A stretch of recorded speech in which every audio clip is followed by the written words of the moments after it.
Elle accompagne vos nuits. La libre antenne, Caroline Dublanche sur Europe 1.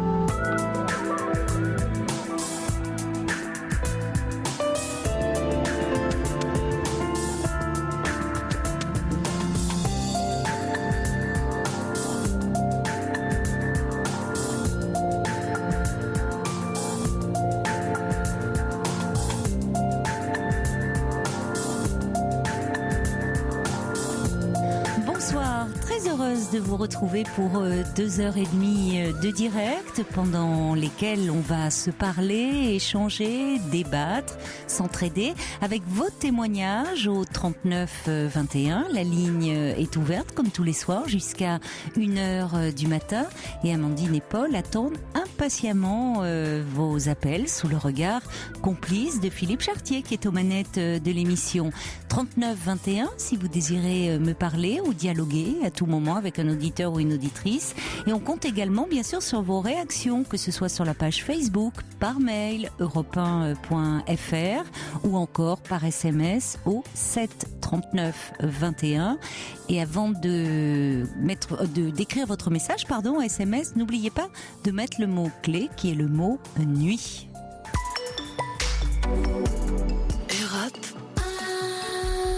Europe 1. Bonsoir Antoine. Bonsoir Caroline. Alors Antoine, vous vouliez me parler un peu de vous, je crois, oui, parce qu'en ce moment vous vous sentez pas très bien. Non, pas très très bien. Je m'explique. J'ai 25 ans. Oui. Je suis, on va dire, victime de handicap. Enfin, il faut que je vous en parle parce que je pense que c'est le début de mes soucis actuellement. Oui. J'ai eu un handicap dès la naissance. Oui. Qui m'a valu être obligée, étant plus jeune, de quitter mon département et d'être en internat dans une structure spécialisée. D'accord. Je suis partie de chez moi, j'avais 6 ans, donc voilà, j'ai quitté ma mère. Et donc, je pense que c'est lié à ça un peu mon problème, c'est que actuellement, je ressens énormément de manque affectif et j'ai envie de revenir en enfance. Mais des choses, voilà, j'ai 25 ans, je sais encore mon pouce, tout ça. Enfin, si vous voulez, j'ai grandi, mais j'ai une partie de moi qui grandit pas et je suis en perpétuel manque affectif. Par moments, j'ai envie de pleurer, j'y arrive pas. Vous n'arrivez pas à pleurer? Ah non, je me réveille le matin, j'ai la boule au ventre, et je me couche le soir. Déjà, j'attends d'être épuisé parce que j'arrive pas à dormir, j'ai plein de choses dans la tête. Et c'est pareil, en fait, tout le temps, c'est la même chose. C'est rare que je me sente bien, voilà. Oui. C'est rare que je me sente bien. Mon père ne me parle plus depuis mes 18 ans, donc... c'est bête à dire, mais à 25 ans, j'ai encore besoin de me construire. Donc, je me construis sans père, on va dire, qui n'a jamais été trop là pour moi. Vous vivez seul ou vous vivez chez vos parents actuellement? Non, chez mes parents encore. Mais bon, j'envisage d'avoir un appartement, malgré mon handicap, car j'ai quand même envie de faire ma propre vie. Oui, oui. Mais c'est compliqué, étant donné que pour avoir un appartement adapté, on me dit que je suis pas vraiment prioritaire et qu'il n'y a pas d'appartement pour moi. Donc, j'ai aussi un souci d'autonomie. C'est-à-dire qu'en réalité, pour moi, ça serait un projet très important d'avoir mon propre appartement. Oui, je comprends. Et c'est un projet que j'arrive pas à établir aussi. Enfin voilà, j'ai l'impression d'avoir beaucoup de barrières en moi, quoi. J'ai beaucoup de barrières. J'ai du mal aussi à trouver, à avoir des amis, avoir des relations avec des filles, enfin voilà, quelque chose de normal. Je cherche aussi. Oui. Je cherche aussi l'amour, vous aimeriez bien rencontrer une jeune femme, être amoureux. Voilà. Vous l'avez déjà été d'ailleurs, amoureux? Des amours de collège, j'avais 15 ans, 16 ans, ouais, on va dire 15 ans, mais voilà, non. Bah, c'est bien déjà, Et- à 15 ans, donc vous avez été très amoureux d'une jeune fille. Oui, ça a duré 3 mois, puis elle m'a dit que c'était plus possible. Je sais plus trop pourquoi, mais voilà. Ah, Moi, je parfois voyais à que, cet âge-là, c'est voilà, intense, mais ça dure pas forcément. voilà, c'est Oui. ça. Mm. Et puis bon, le problème, c'est que je rencontre des personnes, hein. Oui. Ça m'est arrivé, mais dès que je parle de l'handicap, parce qu'il faut, faut en parler, Je peux j'ai vous presque. demander d'ailleurs, si c'est pas indiscret, de quelle nature est votre handicap, puisque vous me dites que c'était En à la fait, naissance. C'est au moment de la ouais, naissance qu'il s'est j'ai passé quelque chose? des problèmes pour marcher. J'ai une hypertonie des membres inférieurs et supérieurs. Mais vous avez manqué d'oxygène au moment Oui, c'est de ça. votre Oui, naissance? je suis en fait mort-né. Je me suis fait Oh là réanimer là. plusieurs fois. Oui, d'accord. Donc en réalité, bon, maintenant bon, je marche difficilement, Oui, mais je oui. suis assez quand même satisfait parce que ça aurait pu être, comment dire, beaucoup plus pire. Les Oui, parce médecins, qu'on voit que vos capacités cognitives, c'est-à-dire vos capacités intellectuelles, sont absolument préservées en revanche, hein. ouais, oui, Bon, et exactement. comme Bon, vous dites, ça aurait pu toucher, atteindre aussi malgré que ces des fois zones-là. j'ai des pertes de mémoire, mais c'est dû Oui, à la fatigue parce que voilà, oui, ça c'est le fait, différent. le fait des fois, voilà, comme je dors très très mal, Oui, des fois. aussi. Vous avez raison, ça joue. Ouais, je pense que c'est ça. Et puis, j'ai tellement de choses dans la tête. Enfin, Oui, j'allais vous demander, vous me dites que le soir, vous attendez, finalement, il faut que vous soyez épuisé pour ouais, c'est ça. vous endormir. Et qu'est-ce que vous avez comme ça? Vous me dites plein de choses dans la tête. C'est quoi toutes ces choses que vous avez en tête le soir? Je pense à ma vie, je pense à mon futur, parce que je me dis que ma mère ne sera pas toujours là et qu'il faut que je trouve une solution pour avoir un appartement. Ça m'inquiète Oui, beaucoup aussi, oui. ça. Elle a Parce quel que, âge, votre maman? elle a 50 ans, mais bon, Oh, moi, bah elle est j'aimerais. jeune encore. Ouais, mais bon, Elle est en bonne santé. oui, mais bon, Oui. j'aimerais faire ma vie, quoi, Oui, c'est mais ça, ça. c'est tout à fait légitime, je Voilà. comprends, bien sûr. Et bon, voilà. Vous êtes proche de C'est compliqué. de votre mère? On a un peu de mal à discuter. Ah oui? Ouais, ouais, un peu de mal à discuter. Vous n'en parlez Parce- pas, ça, avec elle, de tous ces soucis-là que vous avez en tête, de toutes ces peurs par rapport à l'avenir, à Si, votre mais avenir? bon, elle me dit que c'est parce que je dors pas assez, parce que voilà, je vais pas vers les autres, mais bon, elle me dit souvent que à mon âge, elle était pas comme ça, mais bon, ce Oui, qu'elle enfin, c'est oublie, pas... c'est que Oui, j'ai l'handicap aussi à oui, gérer, hein. oui, bien sûr. Voilà, Oui. et l'acceptation envers les autres, moi j'ai peur de ça, voilà, Oui, parce que j'ai, si vous avez rencontré du rejet, vous oui, parlez de l'adolescence, là, oui, enfin, du du fait... rejet, oui, du Oui, rejet. Mon père, oui. déjà, rien Votre que ça. père, vous pensez qu'il n'accepte pas votre handicap? Déjà depuis mes 18 ans, je le vois plus. Mais il Euh, est où, votre père, puisque il vit plus à la maison, lui? non, non, il s'est séparé de ma mère, j'avais 4 ans D'accord, et demi. d'accord. Mais bon, il a quand même demandé à ma mère, avant que je naisse, ce qu'elle comptait faire. Donc c'est qu'il déjà, il ne voulait pas m'avoir, quoi. Ça, elle aurait peut-être pas dû vous le dire, votre mère, parce que vous savez, il y a parfois des pères qui ont cette réaction pendant la grossesse ou quand on leur annonce la grossesse et qui ont à ce moment-là prennent peur ou n'ont pas trop envie, et puis finalement, une fois que le bébé est né, quand ils le découvrent, il se crée une relation. Donc, Oui, mais enfin, je pense qu'il a été éduqué d'une façon très dure. Et donc, bon.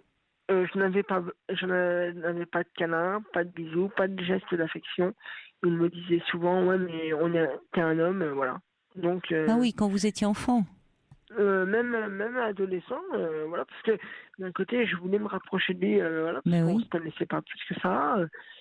Il me prenait chez lui par obligation, pour la loi, et puis c'est tout. Mais en aucun cas, j'avais de geste d'affection de sa part.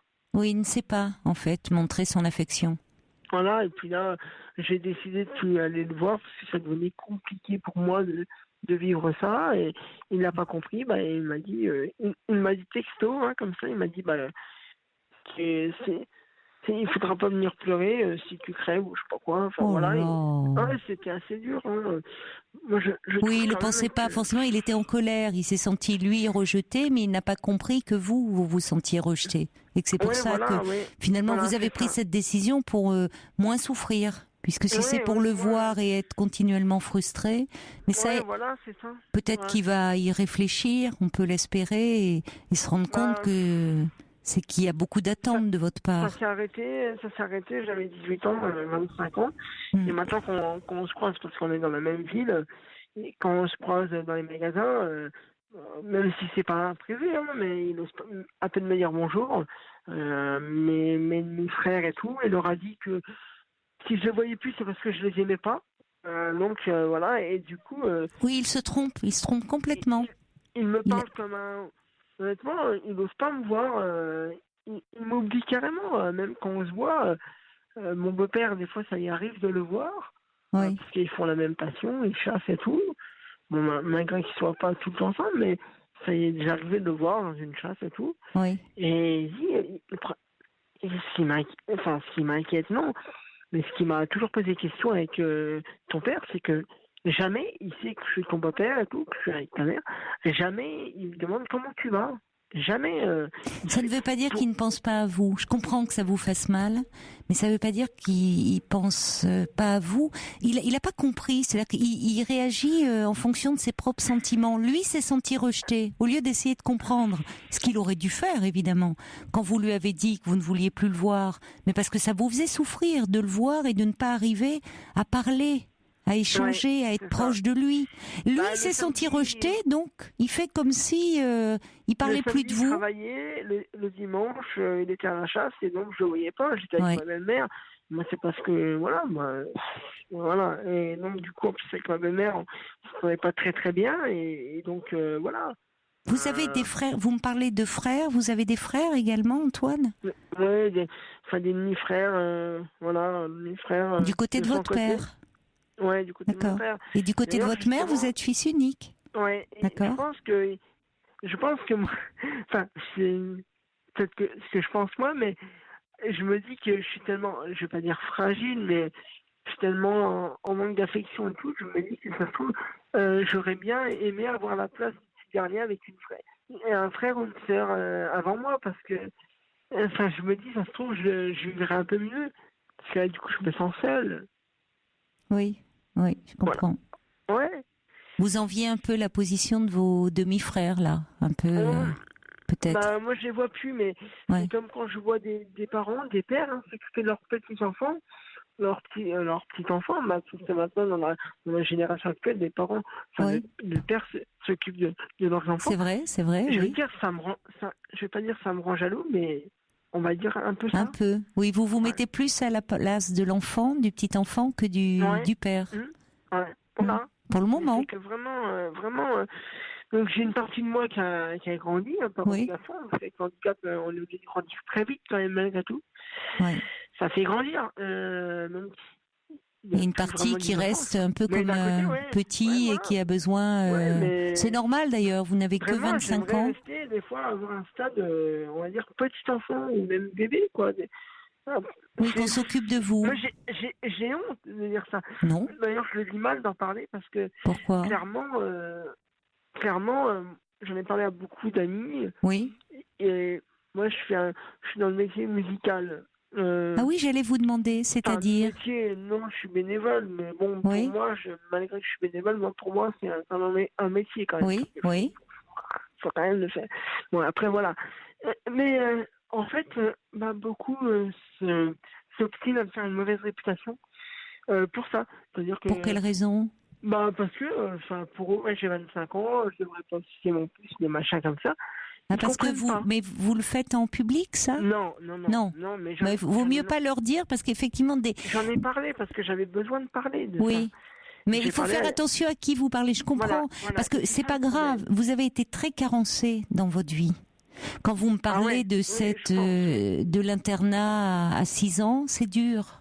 C'est dur pour un enfant. Si vous avez été séparés très tôt, puis il y a ce handicap aussi qui a fait que vous avez dû aussi vous construire un peu un peu en vous endurcissant, enfin en vous protégeant. Il a fallu faire face aussi parfois aux réflexions blessantes, aux moqueries.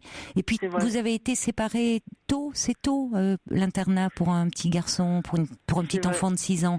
Mais là, il vous reste des choses comme ça de l'enfance qui vous rassurent. C'est pas grave en soi et ça n'a rien de honteux. Surtout que vous vous exprimez très bien à ce sujet. Mais il est vrai que si vous en parlez forcément à des garçons de votre âge, de 25 ans, leur premier réflexe va être se fiche de vous en disant qu'est-ce que tu fais à sucer ton pouce encore à ton âge, vous voyez, alors que ça se trouve ils ont d'autres petits trucs de l'enfance qui persistent mais ils n'en parlent pas. Ouais, c'est ça. Mais moi, le problème, c'est que j'ai toujours besoin d'en parler pour me rassurer. Mais justement, comment êtes-vous un peu accompagné? Parce qu'on sent que vous avez un grand besoin de parler et je pense que justement, parler vous aiderait aussi. Est-ce que vous n'avez jamais... J'imagine que vous avez été accompagné sur le plan psychologique à un moment. Oui, mais j'arrive pas à me confier, j'ai pas confiance. Ah bon? Je suis bloquée. Avec un psychologue, oui, je suis bloquée. Regardez avec moi, là, vous parlez très bien. Oui, je sais. C'est la radio, vous vous sentez plus à l'aise? Sûrement, parce que comme j'en fais, sûrement, que je suis plus à l'aise en radio, mais... Parce que vous n'avez pas le regard, peut-être, de la personne sur vous. Moi, par exemple, voilà, c'est par téléphone, mais souvent, quand j'ai des choses à dire à des amis, de confiance, je fais attention. Tout le monde me dit, mais on va pas se moquer de toi, enfin voilà. T'as des réflexes de petit enfant, mais bon, on peut comprendre. Oui, il vous aime bien, il vous aime bien. On peut comprendre, et d'ailleurs, il y a même des filles, des fois, qui me disent, c'est mignon, parce qu'au moins, vous êtes une personne...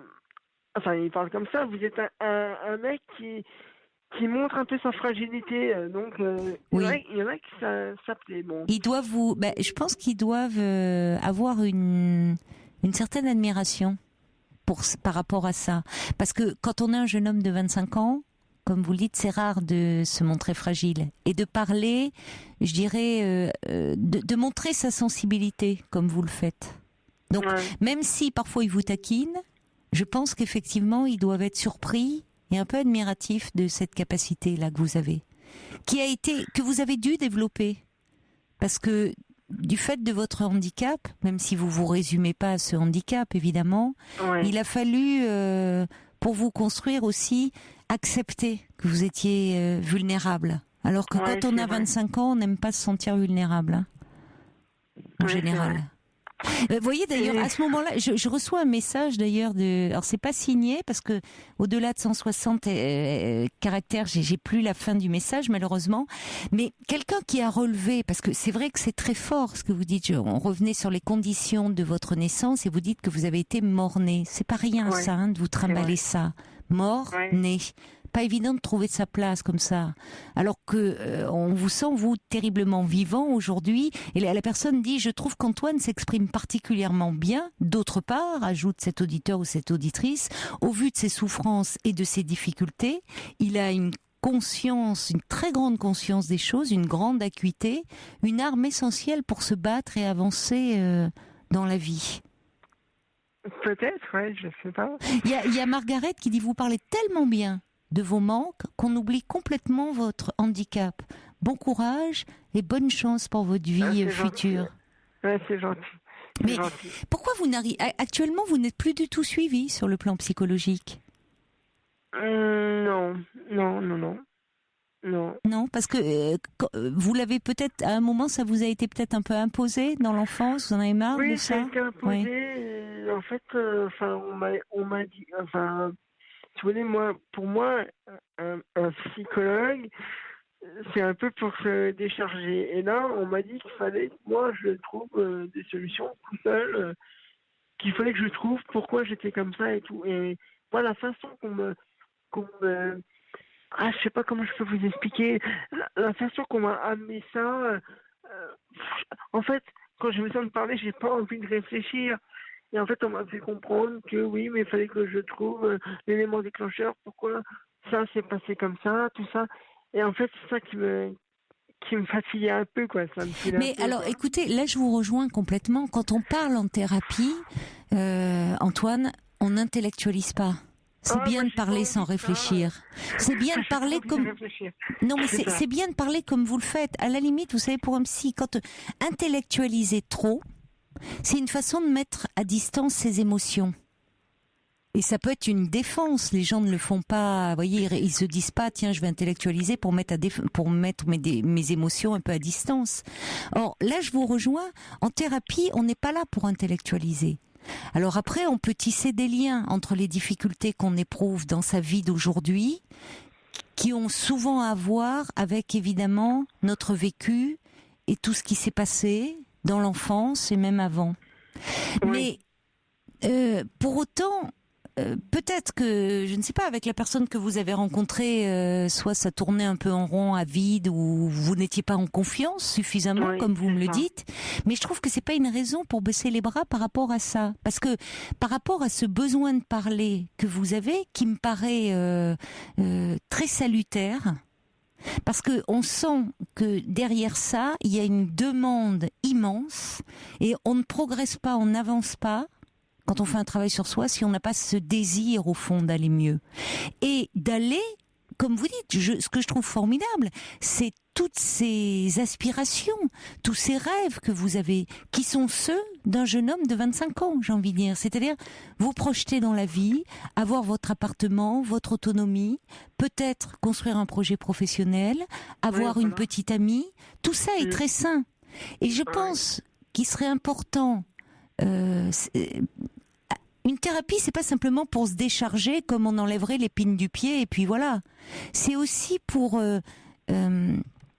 finalement retrouver une certaine estime de soi, parfois quand on ne l'a pas ou qu'on l'a perdue, trouver une confiance en soi, c'est pas évident quand on a 25 ans et d'autant plus compte tenu de votre parcours. Et finalement trouver en soi plein de force pour se battre, parce que dans la vie il faut se battre. Alors vous le savez plus particulièrement qu'un autre, parce que très tôt, avec ce problème de handicap, vous avez été confronté à la rudesse des rapports, au rejet, parfois au mépris. Et donc vous vous êtes aussi construit de ça. Et c'est parfois dans les épreuves aussi, c'est ce qui peut nous rendre finalement plus solides face à l'existence. Ouais, c'est vrai, mais alors... Du coup, ça amène à un sujet complémentaire. C'est surtout qu'au niveau de certaines personnes, y compris la famille, étant donné que j'ai un handicap, il y a des choses que je ne dois pas faire. Bon, je peux pas boire l'apéro, je ne peux pas fumer une cigarette parce que c'est dangereux. En fait, j'ai l'impression qu'il y a, bon, pas toute ma famille, parce que ma mère me laisse ma liberté. Et d'un côté, je l'aurais pas. Je vais pas dire que je pèterai un câble, mais bon, je lui ferai comprendre que, voilà. Mais ma famille dans la tête, à chaque fois qu'elle me voit, je serai ta mère, je serai pas comme ça, je serai plus comme ça. Non, mais je suis majeur, je fais ce que je veux, quoi. Et à chaque fois, il faut encore se justifier. On a quand même ce côté, bon, malgré que je veux redevenir des fois enfant, mais... Oui, là, ça vous ennuie, vous n'avez pas envie d'être considéré comme un enfant. Oui, parce que comme vous dites, vous êtes majeur et vous pouvez faire des choses qui même peuvent être un peu dangereuses, et tous les adultes, quand ils voient un jeune de leur famille fumer ou boire, diraient la même chose, handicap ou pas d'ailleurs, finalement. Justement, le problème, c'est que j'ai des cousins et des cousines qui font beaucoup plus, qui sont beaucoup plus de, et on leur dit rien. Parce qu'on vous surprotège un peu. Voilà. C'est parfois le problème. Antoine, on va continuer à se parler parce que vous avez beaucoup de choses à nous dire. Ce sera après le journal, d'accord ? Après les infos. Ne raccrochez pas, surtout. Je vous dis à tout de suite. Elle accompagne vos nuits. La libre antenne, Caroline Dublanche sur Europe 1.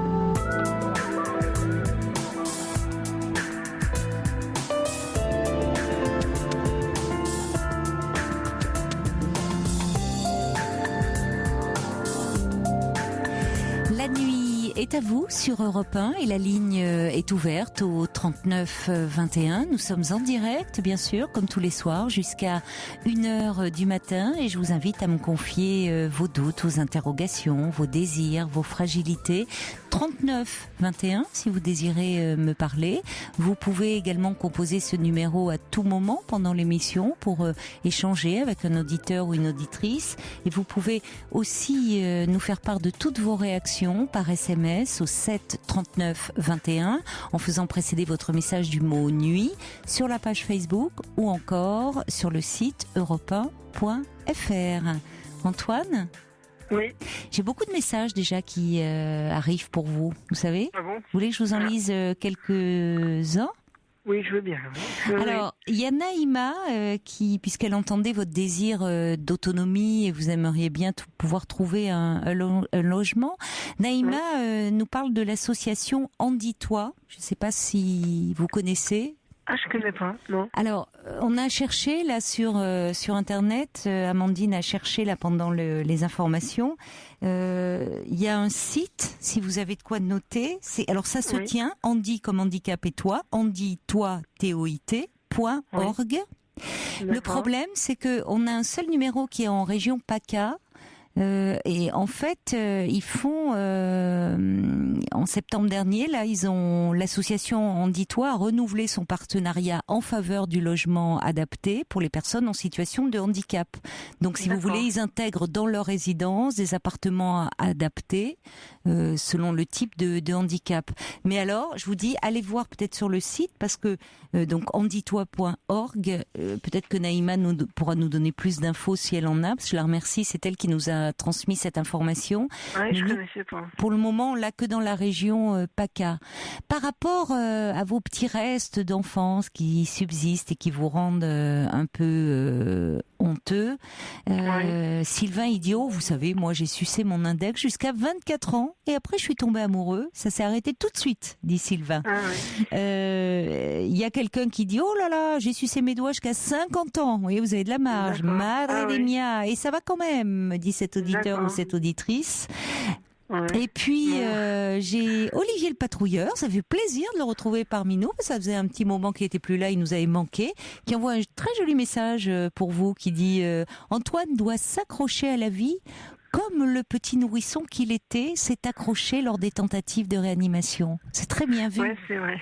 Parce que vous dites, et je trouve que cette image, elle est dure, je trouve, quand vous dites j'étais mort-né. Non, vous êtes bien vivant, quoi. On vous a réanimé, mais vous aviez en vous... Il a raison, Olivier. Ça veut dire que le petit nourrisson que vous étiez, c'est vraiment accroché. Déjà, vous vous battiez. Déjà, il y avait un désir de vivre. Vous pensez qu'un nourrisson bon, on ne sait pas si il va rester en vie ou pas. Vous pensez qu'il a déjà des envies de rester en vie quand il se bat ou... Oui, je le crois. Ah, je le vous crois. croyez que... Oui. Je pense qu'il y a quelque chose et des psychanalystes qui travaillent auprès de tout petits comme ça, qui travaillent dans les services de maternité, dans les services de néonates, ont constaté déjà des capacités extraordinaires chez des tout petits bébés. Ah, je pensais pas quand même qu'un petit nourrisson comme ça pouvait avoir des envies de se battre. Mais je pense qu'il y avait quand même une partie de vous, vous aviez la vie chevillée au corps. On sait que Françoise Dolto a beaucoup travaillé cette question, mais aussi aujourd'hui, oh là là, le nom de la psychanalyste m'échappe alors que je ne connais qu'elle. Elle travaille beaucoup avec le professeur Friedman, et beaucoup, elle se dit psychanalyste de nourrisson. Ça peut surprendre, hein. Bon, je vais essayer de retrouver son nom. Elle travaille, alors on pourrait dire elle travaille avec les parents, mais pas seulement. Elle parle aussi au bébé. Alors évidemment, elle n'utilise pas des mots savants, mais elle lui parle véritablement. Et on découvre toujours, enfin, des capacités extraordinaires, même chez les tout petits déjà. Et on sait qu'il y a des petits bébés qui, à l'inverse, peuvent parfois se laisser mourir. On le voit parfois à travers des cas heureusement rares, d'anorexie. On parle d'anorexie du nourrisson. Ça n'existe pas seulement chez les adolescents ou les enfants. On le trouve aussi chez des tout petits bébés qui parfois refusent de s'alimenter. Ils sentent qu'il y a quelque chose dans leur histoire et dans l'histoire de leur mère, souvent quelque chose qui est douloureux. On peut essayer de pallier ça, évidemment, mais donc oui, il se passe déjà beaucoup de choses et c'est là où je trouve le message d'Olivier le patrouilleur très juste, parce que déjà, vous vous êtes sacrément battu à ce moment-là. Oui, sûrement, oui. Oui, oui. Sûrement. Et tout ça, ça vous donne une force que d'autres n'ont pas. Je pense, enfin, quand on n'a pas été confronté à des épreuves comme ça, c'est aussi ce qui forge un tempérament, je dirais. Même si, bien sûr, vous dites que par certains côtés, il y a des choses qui restent douloureuses et que par moments, vous aimeriez, il y a cette nostalgie de l'enfance et d'un petit enfant qui serait choyé, entouré, protégé, qui n'aurait pas à se faire de soucis, comme vous vous faites en ce moment, pour son avenir, Ouais. parce qu'on déciderait pour lui. Vous savez, je vois déjà la différence entre mes cousins et mes cousines au niveau de la maturité. Mm. Et ben, je vais vous dire quelque chose. Euh, Pourtant, on a 2-3 ans d'écart, mais au niveau maturité, il me fatigue. En fait, le problème, c'est que j'ai l'impression de pas avoir 25 ans dans ma tête. C'est-à-dire qu'en réalité, les gens de ma tranche 18-25 me Oui. fatiguent. Mais vraiment, me fatiguent. Oui, vous vous sentez J'ai en l'impression qu'ils décalage. sont bêtes. Ouais, c'est fou, mais c'est... J'ai l'impression que c'est des gosses, en fait. C'est un peu... Ouais, c'est vrai. Je m'ennuie et je suis mieux avec des adultes et tout. Et même étant plus jeune, j'ai jamais joué avec des enfants de mon âge. J'ai toujours préféré être avec des adultes, la compagnie des adultes.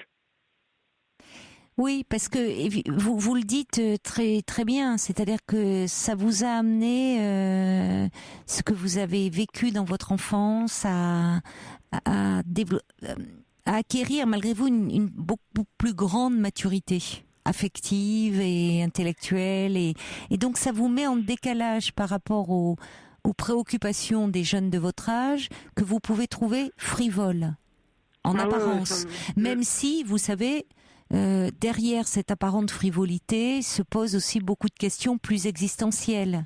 Mais ils n'en parlent peut-être pas. En tout cas, quand ils sont en groupe, comme vous pouvez le faire. Parce que forcément, ça vous a amené à réfléchir sur vous-même, sur le sens de l'existence, sur beaucoup de questions comme ça que parfois qui nous traverse à des moments dans l'existence où on est traversé par des choses difficiles, par des épreuves. Vous avez développé ça plus tôt. Mais en même temps, vous avez aussi ce côté où, comme des jeunes gens de cet âge-là, vous avez ce désir, et je trouve ça formidable, parce que c'est très sain, d'être autonome. D'être autonome et de mener votre vie comme vous le souhaitez. À ce sujet, on a Delphine qui est avec nous au 39-21 et je la remercie d'avoir appelé parce que je crois qu'elle a beaucoup de choses à vous dire. Je vous propose qu'on l'accueille ensemble. D'accord, Antoine ? Oui. Bonsoir Delphine. Bonsoir Antoine, bonsoir à vous deux. Antoine, il est vraiment très intéressant et il y a des gens comme lui, j'en aurais vraiment très très besoin pour m'aider parce que je fais partie d'une association où nous visitons les papillons blancs qui sont des personnes handicapées, mais peut-être que lui, il n'a pas très envie de rencontrer non plus des personnes handicapées. Donc il va rencontrer des éducatrices, des animatrices, il va faire un tas de choses, il va nous rencontrer, puisque moi je suis dans une association qui va peut-être dans sa région. Vous habitez où, Antoine ? Moi j'habite dans le 89 là. 89, c'est où ça déjà, rappelez ? C'est Versant, c'est au CR. Alors, justement, là, vous avez regardé demain, il y a une association qui s'appelle Culture du Cœur, qui pourrait tout à fait vous apprécier et que vous allez apprécier en tant que bénévole. D'accord. Culture du cœur, vous dites, Delphine. Culture du cœur, c'est-à-dire que on peut considérer que les restos du cœur, c'est pour la nourriture, culture du cœur, c'est pour la culture. Ah, c'est formidable, ça. Voilà, donc on amène des personnes handicapées ou socialement en difficulté, armées du salut, etc. On les amène dans les musées. Moi, je fais des visites olfactives au musée des Beaux-Arts, des expositions. Donc, on amène les gens à l'opéra. On a un partenariat avec pas mal de... Nous avons des entrées gratuites avec pas mal de structures, quoi, ou de musées, ou de cinéma, théâtre, voilà. D'accord. Et quand on est bénévole dans cette association, on rencontre vraiment énormément de gens dans le social, dans le culturel. On peut faire beaucoup de choses. Et vous, Delphine, vous dites que Antoine vous intéresserait, son profil vous intéresserait, en tant que, comme vous dites qu'il est dans le domaine de la musique, pour faire des interventions, pas seulement pour assister, pour qu'il soit actif dans la structure. Par exemple, on fait des choses du sport, une fois ou deux par an, des réunions sportives où il y a à la fois des personnes handicapées, des personnes aveugles qui jouent au football et qui nous enseignent comment agir quand on est handicapé. En fait, c'est eux qui apprennent à des non-handicapés à vivre un petit peu comme eux, quoi, avec les difficultés qu'ils peuvent avoir. Donc ça peut être même très drôle. Mais là, on a des équipes, on fait même, c'est la culture au sens large, la culture populaire aussi, comme la pétanque. On a un superbe championnat de pétanque alors on voit des adolescents handicapés qui vont avec des personnes de l'armée du salut qui étaient à la rue, etc., et qui font toute la journée de la pétanque. Et qui se discutent ensemble, qui connaissent. Oui, je trouve l'idée géniale en tout cas parce que les Restos du Cœur, évidemment, c'est une merveilleuse initiative de Coluche et on sait à quel point ça aide beaucoup de gens. Mais vous avez raison de dire, c'est pas parce qu'on est pauvre qu'on peut pas avoir accès à la culture. On sait malheureusement que c'est un frein pour avoir accès à la culture et là, je trouve que c'est une chouette idée. Pour lui, ce serait très intéressant. Qu'est-ce que vous en pensez, Antoine? Il est cultivé et intelligent, je pense. Oui, c'est ça, c'est ce qui frappe. Oui. Oui, ça pourrait être intéressant. Je me renseignerai de mon côté. Ouais. Alors, vous nous dites du cœur, oui. Dans votre département, vous devez en avoir. Hein. Vous devez avoir l'association Culture du Cœur dans ce département. Vous les appelez, vous leur dites que vous vous proposez pour être bénévole. Vous expliquez que vous êtes handicapé ou vous ne l'expliquez pas d'ailleurs. Et vous vous rendrez à une réunion une fois. Il y a une réunion une fois par mois où tout le monde dit ce qu'il a envie de faire, etc. Les interventions qu'il accepte de faire. Proposer aussi ce qui paraît dans l'agenda, tous les spectacles qu'on propose aux personnes. Et puis, vous pouvez organiser un dimanche musical, un après-midi musical. Et tous ces gens qui sont handicapés ont des appartements. C'est pour ça aussi que je pensais à ça.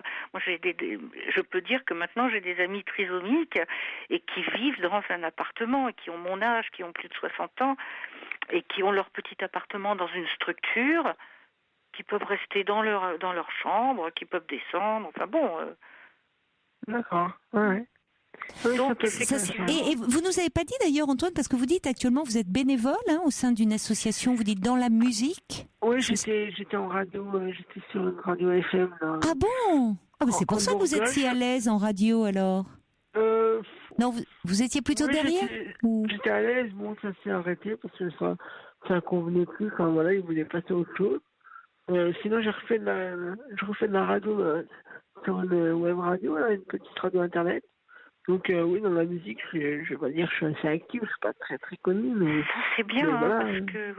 parce que vous pourriez aussi organiser des petites émissions radio, etc., avec des gens, des personnes qui sont intéressées aussi. Parce que j'avoue que moi, j'ai jamais pensé à ça au sein de l'association de faire ce genre de proposition, parce que bon, je suis pas très musique, radio, etc. Mais c'est vrai que ce serait tout à fait intéressant aussi, quoi. Bon, ça serait. Alors, dans la région d'Antoine, dans le 89, Fifi me dit qu'il est en train de faire des recherches. Il trouve pas l'association Culture du Cœur. Association Culture du Cœur, culture au pluriel du cœur. Culture au pluriel, d'accord. Oui, du cœur. Il y en a un peu partout. Alors, sinon, s'il n'y a pas dans le département. Pourtant, il y a vraiment dans beaucoup d'endroits. Antoine peut aller directement au Papillon Blanc pour se proposer à être bénévole au Papillon Blanc. Mais là, au Papillon Blanc, le problème, c'est que... C'est l'association de Lino Ventura ?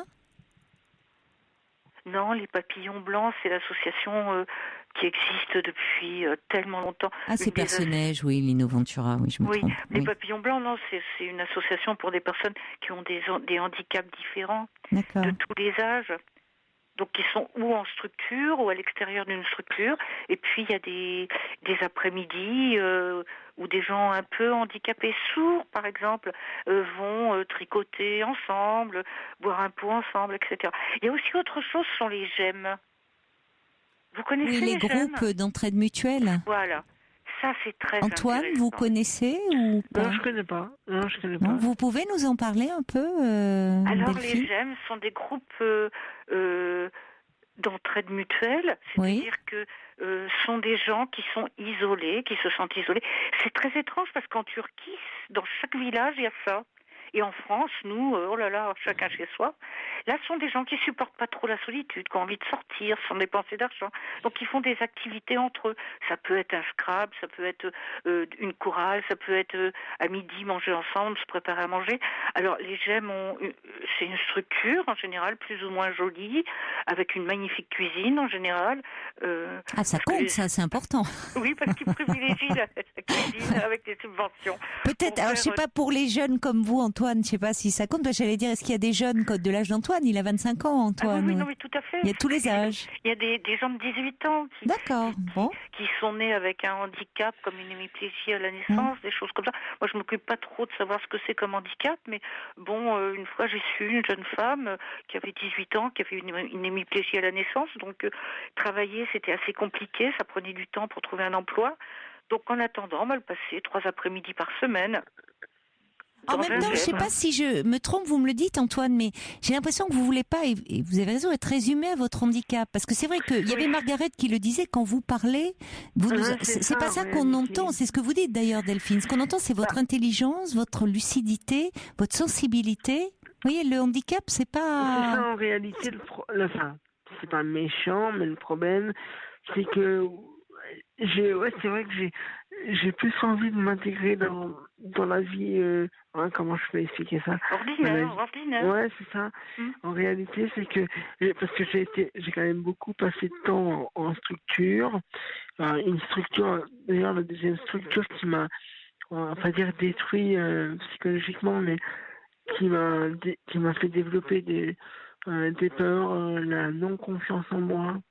Parce qu'avant, j'étais pas comme ça, j'étais heureux, tout ça. Et j'ai changé d'établissement. Et cet établissement m'a, on va dire, pas détruit, mais m'a vraiment affaibli. C'était quel genre d'établissement vous étiez? Alors, en premier temps, j'étais en IME, et puis après, c'était un établissement professionnel.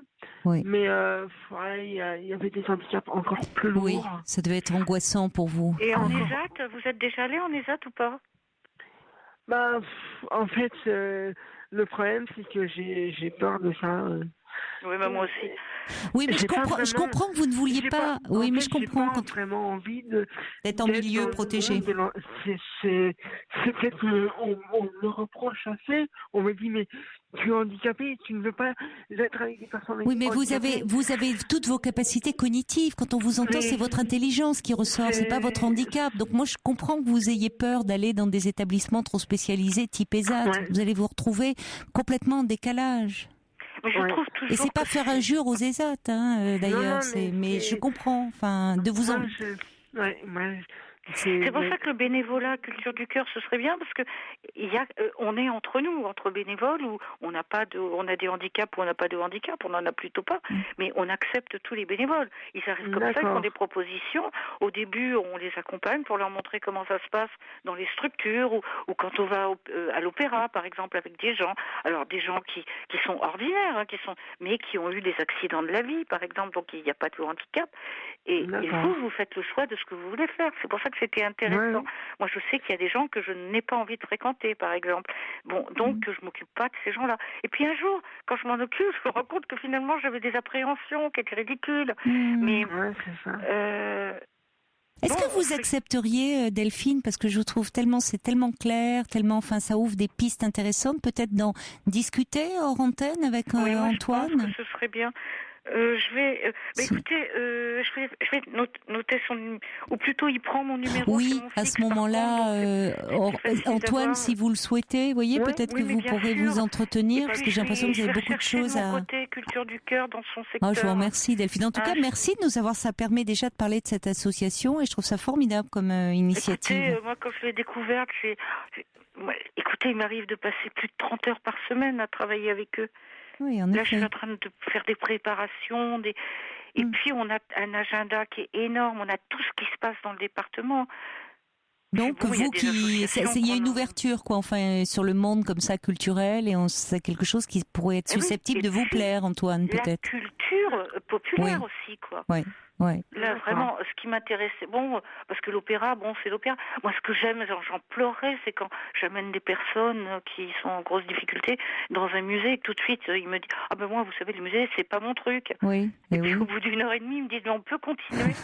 Oui, c'est une belle victoire. Tout seul, moi, je m'en vais, je vous laisse. Oui, parce qu'ils n'ont pas eu cette habitude-là, cette culture familiale aussi. Je ne donne pas des dates sur une œuvre, etc. Je ne parle que des anecdotes. Donc, évidemment, je me mets toujours à leur... parce que moi, j'aimerais qu'on me dise, c'est-à-dire pas des dates, pas des trucs, des périodes, des mots compliqués. On sent que vous êtes passionné, vous aussi. Là, l'olfactif, on voit les vaches de Van Gogh, et j'ai un parfum de crème fraîche, je vais leur faire sentir... Cherchez-moi la toile dans la salle qui vous fait penser à cette odeur, quoi. Et pour tout comme ça, j'ai trouvé des choses formidables comme parfum. Et vous faites appel aux émotions, finalement. On y revient. Voilà. Dites-moi, Delphine, avant qu'on se quitte, je voudrais lire aussi encore quelques messages parce que j'en reçois beaucoup pour vous. Il y a Laurent qui dit: Antoine, vous m'avez scotché par vos propos. Quelle chance de vous entendre. Je vous souhaite le meilleur.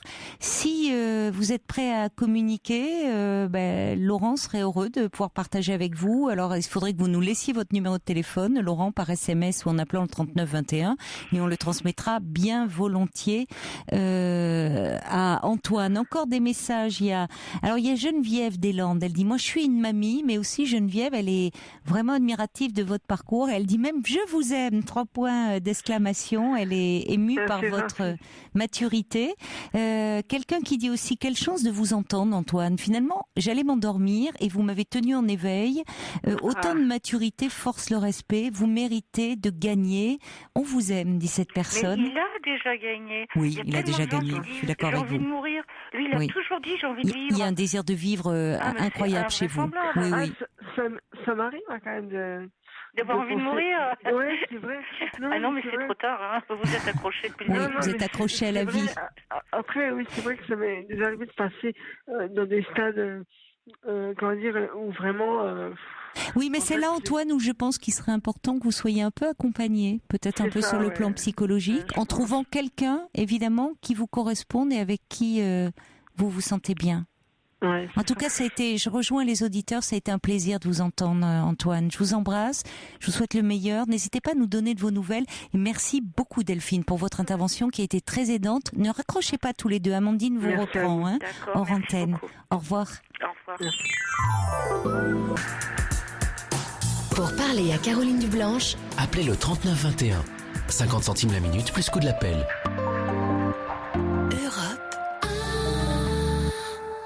Beaucoup de messages encore pour Antoine, ce jeune homme qui vous a beaucoup interpellé. Sergio dit: il a vraiment bien fait d'appeler ce petit Antoine, et Delphine de réagir. L'humain a du bon parfois. Merci aussi d'avoir cherché avec moi pour la psychanalyste. Je confonds toujours en plus. Merci à Violaine et à Anaïs qui dit: ne s'agirait-il pas de Muriel Flistrev, qui a effectivement travaillé longtemps avec le professeur René Friedman et a beaucoup écrit de livres autour de la procréation médicalement assistée, livre passionnant, un livre aussi sur le deuil de maternité, sur les femmes qui perdent leur bébé in utero, ce deuil qui n'est pas suffisamment pris en compte. Elle a écrit des bouquins formidables, mais ce n'est pas elle que je cherchais, parce que c'est vraiment, et j'ai son visage sous les yeux, ça m'énerve, c'est vraiment une psychanalyste qui travaille aussi auprès des tout petits et qui a écrit un livre sur être psychanalyste auprès de bébés. Europe 1. Alors encore un message qu'il faut que je retrouve parce qu'il y en a eu tellement qui sont arrivés pour Antoine. Merci déjà Laurent, on a bien noté votre numéro de téléphone et on va le transmettre. Oui, quelqu'un qui disait qu'il y a une autre piste qui pourrait monter un dossier DALO, droit au logement opposable, téléchargeable sur le net en mettant en avant le handicap. J'ai oublié aussi de demander à Antoine, mais je pense qu'il doit être pris en charge au niveau de la MDPH, la maison départementale des personnes handicapées. Maintenant, c'est vrai que c'est malheureusement une réalité, qu'il est beaucoup plus l'accès au logement et l'accès à l'emploi est beaucoup plus difficile pour les personnes ayant un handicap. C'est malheureusement une réalité. Alors merci Anaïs qui continue à chercher. Caroline Eliachev, oui, elle a fait aussi de très bons bouquins et elle travaille auprès de bébés. Vous avez raison, mais c'est pas elle que je pensais. Ça m'énerve. J'ai son visage et j'ai plus son nom. En tout cas, merci de chercher avec moi. Il va falloir vraiment que je m'y mette un peu autrement et j'espère un jour retrouver le nom de cette dame. En attendant, on va accueillir Marie. Bonsoir Marie. Bonsoir Caroline. Bonsoir. Merci beaucoup de prendre mon appel. Mais vous êtes la bienvenue Marie. Le Jean-Antoine, il est vraiment formidable. Oui, formidable. Il est incroyable. Hein. Vraiment. Oui. Et puis il y a Amandine qui est géniale. Vraiment super. Ah, elle vous entend pas là parce qu'elle est en ligne, mais je vais lui dire, ça va lui faire chaud au cœur. Vraiment gentille. Oui, c'est vrai. Voilà Caroline, je vous appelle parce que j'ai un grand souci. Je peux dire aussi un gros problème. Voilà, mon mari vient de décéder il y a 2 mois. Oh, je suis désolée. Merci Caroline, c'est vraiment gentil. Et figurez-vous, quand il allait se coucher, il me disait « Hey, je vais écouter Caroline ». Et c'était vrai que depuis une dizaine d'années à peu près. Ça peut répéter. Il aimait s'endormir avec l'émission. Si. Bon, voilà, il est décédé il y a 2 mois. Et j'ai une dame qui est venue chez moi en disant vouloir m'aider, une assistante sociale. D'accord, oui, j'allais vous demander, donc vous avez fait appel à elle? C'est pas moi qui ai fait appel, c'est la caisse de retraite. D'accord, voilà. Ça s'est fait automatiquement, presque. Voilà. D'accord. Et cette dame est venue chez moi et elle m'a dit, bon, ben, je viens pour vous aider, pour faire de ménage si vous avez besoin, de repas. Non, mais ça, c'est pas le rôle de l'assistante sociale. Caroline, j'ai dit comme elle m'a dit, voilà. Ah oui. Comme je n'ai jamais vu cette dame-là. Alors, je vous dis franchement, j'étais complètement perdue, mais perdue. Et c'est vrai que je lui ai dit oui, si c'était pour m'aider, que je me repose un peu. Et parce que je suis toute seule. J'ai plus d'enfants à la maison. Oui. Donc j'étais seule avec mon mari. On est propriétaire de la maison. Et voilà. Alors c'est vrai, j'étais j'ai pleuré comme on ne sait pas quoi. J'étais vraiment perdue. Je lui ai dit oui. Si c'est pour m'aider, pour que je me repose un peu, et après, peut-être que je n'aurais plus besoin, je lui ai dit oui. Bon, elle m'a dit, bon, bah, écoutez, j'ai des papiers ici, vous allez signer, et après, je vais venir avec quelqu'un. Alors, je lui ai dit, mais je signe quoi? Alors, elle m'a dit, bah, vous signez comme vous êtes d'accord qu'il vienne quelqu'un à la maison pour vous aider. C'est vrai, Caroline, j'ai signé, mais elle ne m'a pas dit plus, je n'ai pas lu. Elle ne m'a pas lu en expliquant ce que c'était. Et 2 jours après, 7 jours après qu'on réfléchit, j'ai l'appelé, je lui ai dit, bah, écoutez madame, moi je voudrais que vous me donniez soit les photocopies, soit les mêmes papiers que vous êtes venus pour que je signe, pour que je puisse voir ce que j'ai signé. Oui, vous avez raison. Oui, on signe jamais, on le dit en principe, hein, il ne faut pas signer sans avoir lu, mais là sous le coup de l'émotion. Bon. Voilà, Caroline. Oui, quand elle est venue à la maison, mon mari était décédé 1 mois et demi. Oui. Alors vous voyez dans l'état que j'étais. Bien sûr, oui, on est très démunis, on signerait. On a eu 50 ans de mariage, il y a pas dans peu de 1 mois avant que mon mari décède. Voilà, on a eu 50 ans de mariage. Oh là là, et voilà. Vous avez pu les fêter? Non, il est décédé avant. Il était malade. Il était malade. Ah, il était très, très malade. Et alors, sur le coup, je pas réfléchi. Et je l'ai appelé après et je lui ai demandé qu'elle me donne, qu'elle vienne, mais qu'elle vienne avec les papiers que j'avais signés, pour que je veux savoir ce que j'ai signé, parce que sur le coup, je n'ai pas réfléchi, bien sûr. Alors, elle m'a dit, je viendrai. Donc, elle m'a donné un rendez-vous pour un lundi de la semaine après. Oui. Mais, je lui ai dit qu'elle vienne, mais avec des papiers. Sinon... Oui, ça vous inquiète maintenant. Ah, vraiment. Et vous ne pouvez pas appeler la caisse de retraite, puisque c'est par elle c'est par la caisse de retraite qu'elle vous a été adressée. Vous avez le nom de cette dame? Si.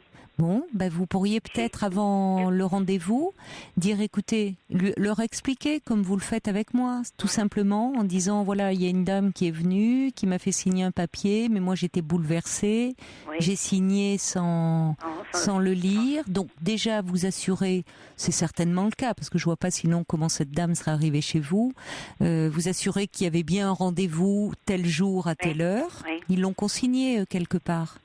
Mais oui, parce que la dame à qui j'ai eu de la caisse de retraite m'a dit, je vais appeler quelqu'un qui va venir vous voir, qui va vous appeler et qui va venir vous voir chez vous. Et c'était fait comme ça. D'accord. Donc vous voyez, a priori, vous n'avez pas de raison d'être inquiète. Je vois pas sinon comment cette dame aurait débarqué chez vous.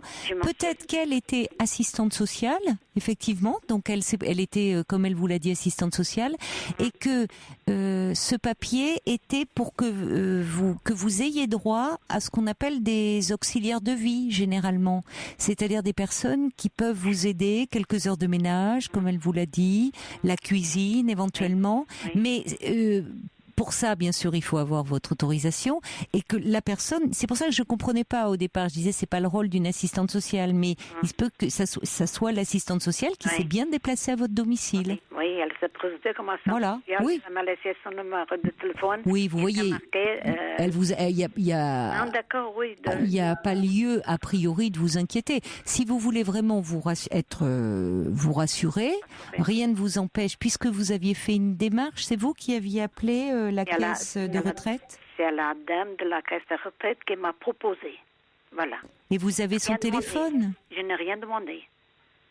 Vous n'avez rien demandé. Non. Mais vous avez quand même un téléphone? Vous l'avez gardé? Si. Vous l'avez gardé, le téléphone de la dame de la caisse de retraite. Alors, à ce moment-là, vous l'appelez? Vous pouvez l'appeler demain en lui disant, écoutez, en lui expliquant, je voulais m'assurer, j'ai une dame qui est venue me voir, qui s'est présentée comme assistante sociale, mais j'ai signé un papier comme ça sans savoir, parce que j'étais bouleversée, on a parlé de mon mari et elle comprendra très bien. Et certainement qu'elle va vous confirmer, oui, ne vous inquiétez pas, c'est bien la dame que j'ai envoyée suite à notre échange et le papier concerne les démarches pour l'auxiliaire de vie. Et on pourra vous en faire un duplicata, bien sûr. Oui, mais quand elle est venue, que j'ai signé, elle m'a dit, je n'ai pas de photocopie à vous donner, on verra ça le prochain rendez-vous que j'aurai avec vous. Oui, mais ça, vous inquiétez pas. Non, je n'ai rien eu du tout. Mais elle est venue quand, cette dame-là? Il y a 15 jours. 15 jours. 15 bon, jours. En appelant la caisse de retraite, comme ça, vous saurez aussi pour le prochain rendez-vous, certainement. Oui, mais Caroline, il y a encore autre chose. C'est qu'elle m'a dit combien que mon mari est touché de retraite. Oui. Je lui ai dit. Et moi, je suis à la retraite aussi. Et je lui ai dit. Et elle m'a dit, est-ce que votre mari il a une retraite complémentaire? Je lui ai dit oui. Et elle m'a dit de combien? Je lui ai dit le total. Et elle m'a dit, vous êtes sûr? Et je dis, oui. Alors, vous n'avez rien marqué dessus, le total que vous venez de me dire. Je dis, écoutez, oui, mais il faut que je cherche. Alors, justement, il trouvait sur le buffet un lettre de la banque. Et dans le relevé de compte, il y avait ce qui rentre et ce qui sort, quoi. Oui. Et moi, j'ai mis mon pouce sur le peu d'argent que j'ai, vous comprenez? Non, je comprends pas cette expression. Ça veut dire quoi, mettre votre pouce sur le peu d'argent? C'est-à-dire que vous êtes très... Par exemple. Vous êtes très économe, c'est ça? Voilà. Oui, voilà. D'accord. Ce qui rentre et ce qui sort, par exemple, oui. vous avez tant... oui. Disons. Il vaut mieux qu'il en sorte moins qu'il n'en rentre, sinon c'est un peu compliqué. Alors, elle m'a dit, je lui ai montré, je lui ai dit, écoutez, regardez voir. C'est bien, et c'était même encore un peu moins de ce que je lui avais dit. Alors, elle m'a pris la feuille de la main et elle a vu le petit peu d'argent. Oui, c'est pas grave. Ça vous inquiète. Mais ça m'inquiète parce que... Oui, mais parce que on voit bien, déjà, Écoutez, franchement, d'après ce que vous me dites, il n'y a pas lieu de vous inquiéter. Cette dame, elle vous a laissé un numéro de téléphone. Ça fait suite à une démarche de votre caisse de retraite que vous avez eue par téléphone, c'est ça ? En vous disant qu'ils allaient vous envoyer une assistante sociale. Voilà. Bon, alors écoutez, vous avez des numéros, vous avez pu vérifier, enfin que c'est bien la caisse de retraite. Vous êtes très bouleversé, c'est bien compréhensible après tout ce que vous venez de traverser. Donc, on voit bien aussi que c'est très compliqué tout ce qu'il y a à faire après. Vous vous retrouvez seul à gérer tout ce côté administratif et vous n'avez pas la tête à ça et c'est bien normal. Mais à mon avis, franchement, je suis pas inquiète d'après ce que vous me dites parce que je pense que cette dame, il n'y a pas de raison qu'elle dépende pas de la caisse de retraite et de toute façon, même si elle voit le revenu, le montant de la retraite de votre mari, la caisse de retraite, elle l'a, votre revenu. Pardon, Caroline, elle a vu le montant de peu d'argent que j'ai. Oui, mais c'est... Elle m'a fait un reproche. Elle vous a fait un reproche, comment ça? Pourquoi j'ai tant d'argent? On a toujours travaillé.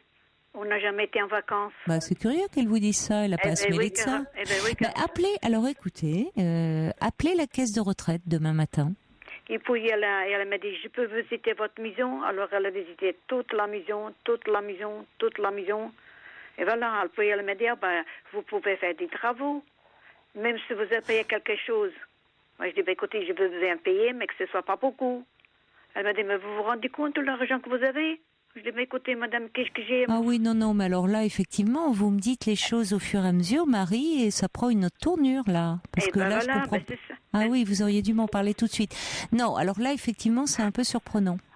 Si, Caroline, parce que cette dame, je comprends pas bien, enfin, ce qu'elle vient faire. Vous parlez des travaux. Alors, moi, j'ai pas besoin de travaux, moi. Bon, alors écoutez, Marie, vous allez appeler la caisse de retraite, d'accord? Vous avez leur numéro. Si. Vous ne pouvez pas vous y rendre?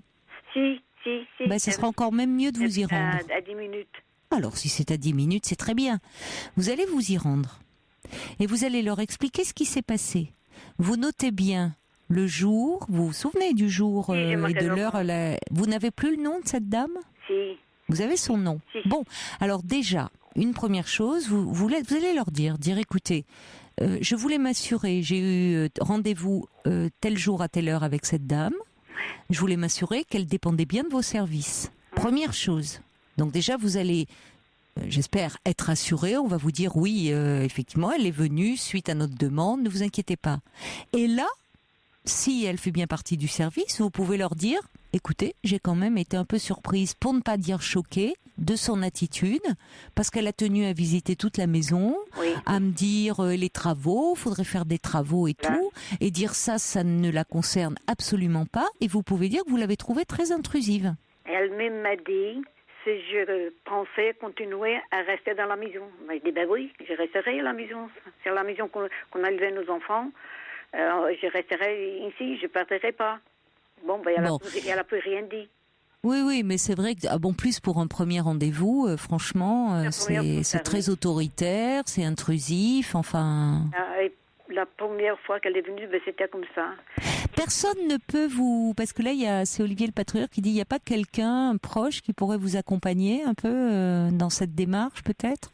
Non? Écoutez, je vous dis franchement, je n'ai jamais demandé d'aide à personne et on a essayé de se débrouiller par nous-mêmes parce que parfois, raconter sa vie, il y en a qui... Bon.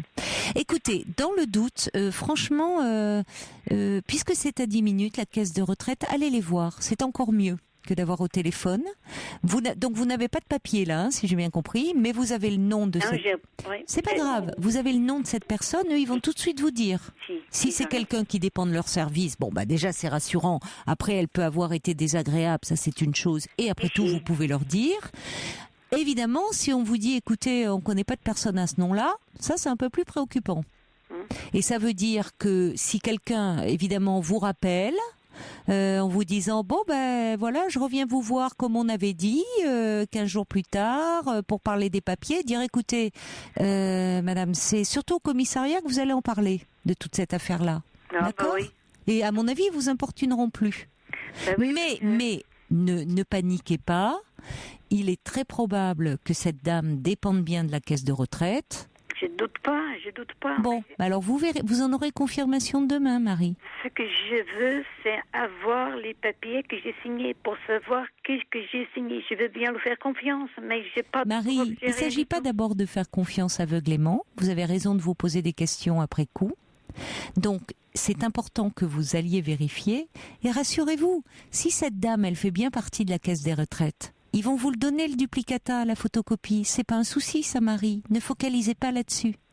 Vous êtes en train de vous stresser là pour rien, pour le moment. Et je vais vous dire une chose. J'ai peur si elle me met sur toute elle, voilà. Voilà, c'est la peur que j'ai. Bah, enfin, écoutez, jusque-là, avec votre mari, vous gériez très bien vos affaires. Bien sûr. C'est la crainte que j'ai, voilà, je sais pas pourquoi, mais ça me... Oui, d'accord, je comprends. Ça me démange. Mais elle en a parlé, cette dame ? Elle l'a évoqué ? Non. Bon, non. Vous n'avez pas de... Enfin, vous avez toujours bien géré vos comptes avec votre mari. Pourquoi on ne met pas sous tutelle comme ça ? C'est moi que je crains, parce que j'ai pas de papier. Elle a même demandé le nom de mon médecin traitant. C'est ça qui me travaille dans la tête. Pourquoi ? Mon médecin traitant, il n'y en a rien à voir. Oui, c'est bizarre. Mais dites-moi, la caisse de retraite, moi ce que j'aimerais comprendre, Marie, vous me dites que la caisse de retraite vous a appelé. Quand ils vous ont appelé, qu'est-ce qu'ils vous ont dit au juste ? La caisse de retraite, mais ils savaient que mon mari était décédé parce qu'il fallait donner des papiers. Oui. Voilà, c'est ce que j'ai fait. Eux, ils savent, et ils m'ont dit, madame, est-ce que vous aurez besoin, est-ce que vous voulez que j'envoie quelqu'un chez vous pour vous aider sur le ménage, faire le repas et tout ça. Et c'est vrai que sur le coup, j'ai dit oui. Mais vous avez raison, vous inquiétez pas. J'ai dit oui. Oui, c'est pas grave, au contraire, si vous pouvez avoir un peu d'aide, ça sera très bien. Pardonnez-moi, Caroline, ici à laquelle m'a dit, écoutez, je veux contacter quelqu'un qui va vous appeler, il va vous donner un rendez-vous, et elle va venir chez vous, puis vous verrez avec elle. Bien. Justement, une semaine après, cette femme-là est venue chez moi, et elle m'a dit, bon, ben, je viens, je suis assistante sociale, et je viens pour vous aider, et voilà, vous me montrez votre maison, vous me dites combien votre mari peut toucher de retraite, si vous avez une retraite complémentaire, vous avez votre retraite à vous, voilà. Alors elle m'a dit, bon, bah, il faut faire ci, il faut faire ça, des travaux je parle. Et même si vous payez un petit peu, je lui ai dit, je veux bien payer, mais pas beaucoup parce que je n'ai pas trop les moyens. Et c'est là qu'elle m'a demandé combien de la retraite de complémentaire de mon mari ça a été. Et je lui ai dit combien ça a été. Alors j'ai mis mon pouce pour qu'elle ne voit pas le peu d'argent que j'avais. Elle m'a pris la feuille dans la main et puis c'est là qu'elle a vu ce que j'avais. Alors écoutez, je reçois un message, Marie, de quelqu'un qui dit j'ai connu ça. C'est vrai qu'on nous demande même les revenus, les impôts. Il y a eu une visite aussi de la maison pour des travaux éventuels, d'un genre une douche au lieu du bain, des choses comme ça. Donc cette auditrice, voilà. Alors cette auditrice me dit pas du tout surprise par ce qui s'est passé, parce qu'il s'est passé la même chose pour elle. Cette dame. Vous voyez ? Donc, il y a Valérie qui dit, elle cherchait aussi peut-être à connaître vos revenus pour savoir si vous avez droit à des aides financières. Donc, écoutez, de toute façon, vous allez avoir le fin mot de l'histoire en vous rendant, puisque c'est à 10 minutes de chez vous, plutôt que de tourner ça en tête, parce que là, on voit à quel point ça vous perturbe, plutôt que de tourner ça en boucle depuis ce week-end, vous allez à votre caisse de retraite, vous avez le nom de la dame, vous allez tout de suite être fixé. Moi, je pense que c'est réellement la caisse de retraite qui a envoyé cette dame. Bon, et du coup, vous allez être rassuré. Bon, si évidemment ce n'était pas le cas, il faut envisager cette éventualité-là, en disant, écoutez, désolé, mais cette dame est inconnue au bataillon. Non, on ne sait pas de qui il s'agit. Bah, à ce moment-là, mais ça c'est la pire des solutions, je pense. C'est d'aller au commissariat et de déposer une plainte. Ils vous le diront d'ailleurs, la caisse de retraite. Mais je pense, rassurez-vous, que cette dame est bienvenue puisque vous aviez eu un appel de la caisse de retraite. Oui. Et ce qu'elle demande correspond finalement à... Bien sûr qu'il faut une évaluation des revenus, ne serait-ce que par rapport à l'aide que vous demandez, qu'elle vous a proposée. C'est-à-dire pour une auxiliaire de vie pour quelques heures de ménage, pour peut-être des repas livrés à domicile, des choses comme ça. Oui. Bien sûr qu'on prend en compte les revenus de la personne. Pour les retraites, pareil, il faut faire des calculs. Donc si vous voulez, vous voyez, j'ai une auditrice qui me dit qu'elle a eu la même chose que vous et les travaux, c'était pour essayer, si c'est possible, c'est pas obligatoire, peut-être de changer pour que la maison soit plus adaptée aux besoins. Vous voyez, genre, la baignoire transformée en douche, des choses comme ça. C'est vrai, donc, c'est vrai. Elle vous a posé cette question. Voilà. Bah, vous voyez, ça rejoint ce que dit l'auditrice. Oui. C'est des questions. C'est des questions très pratiques comme ça. Le pire, Caroline, c'est que je n'ai pas de papier sur la main pour savoir ce que j'ai signé. Voilà, je lui ai téléphoné en disant qu'elle vienne chez moi et qu'elle me ramène les papiers que j'ai signé. Vous allez les avoir, les papiers. Elle aurait dû vous le donner. Non, mais elle m'a rien laissé. Et elle m'a dit, oui, j'en ai les papiers avec moi, mais quand je viendrai, je vous emmènerai. Eh ben voilà, certainement que quand elle va revenir, Marie, elle va vous amener le double. Et sinon, demain, à la caisse de retraite, on pourra certainement vous fournir un double. Allez, encore des messages qui vont vous rassurer. Il y a Coralie qui dit, écoutez, moi, la conduite de cette assistante sociale me paraît tout à fait normale en tout point. Et quelqu'un qui dit, bonsoir, je travaille pour une retraite complémentaire. Le fait que la personne demande les revenus, c'est pour déclencher des aides qui sont soumises à conditions de ressources. Voilà pourquoi, Marie. Vous voyez, donc tranquillisez-vous. Tranquillisez-vous là cette nuit. Vraiment, passez une bonne nuit. Et puis... je vous dis franchement, ça me travaille. Oui, mais parce que là vous êtes très angoissée. Mais allez voir demain votre caisse de retraite et moi je suis sûre qu'au final c'est bien elle qui vous l'a envoyé. Bon courage, Marie. Oui. Bon courage. Au revoir. Merci, au revoir, Caroline. Marie. Merci beaucoup. Elle accompagne vos nuits. La libre antenne, Caroline Dublanche sur Europe 1.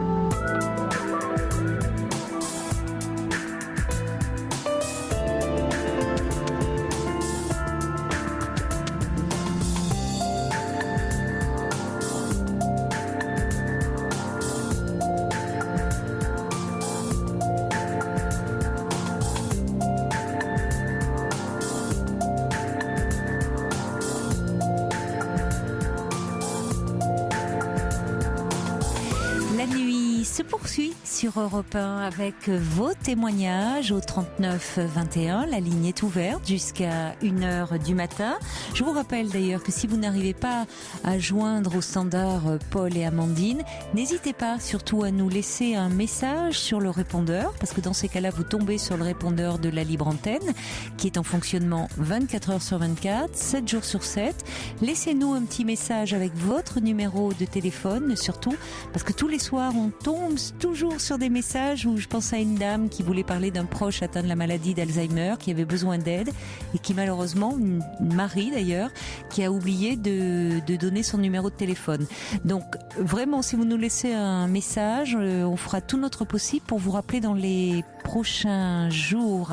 Donc déjà beaucoup de messages pour rassurer Marie qui s'inquiétait beaucoup, et on comprend qu'elle soit bouleversée puisqu'elle vient de perdre son mari il y a seulement 2 mois suite à la visite de cette assistante sociale. Beaucoup disent, écoutez, j'ai eu la même chose pour un proche ou pour moi directement, qu'elle se rassure, et le mieux c'est effectivement qu'elle se rende demain à la caisse de retraite pour être tranquillisée complètement. Alors Olivier le patrouilleur dit, oui, mais quand même dire qu'on ne signe pas de documents sans les avoir lus et pris de renseignements ailleurs. Oui, c'est la base, bien sûr. Merci également à vous qui avez continué à à chercher. Vous m'avez donné plein de noms. Vous êtes vraiment adorable.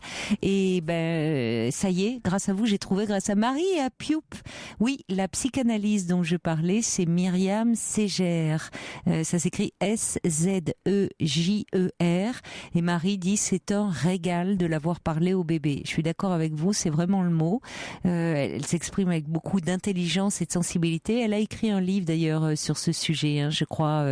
Donc Myriam Ségère, merci à vous. Je sais qu'on peut tout vous demander. Vous êtes toujours là, vous répondez toujours présent. Merci encore pour tout ça.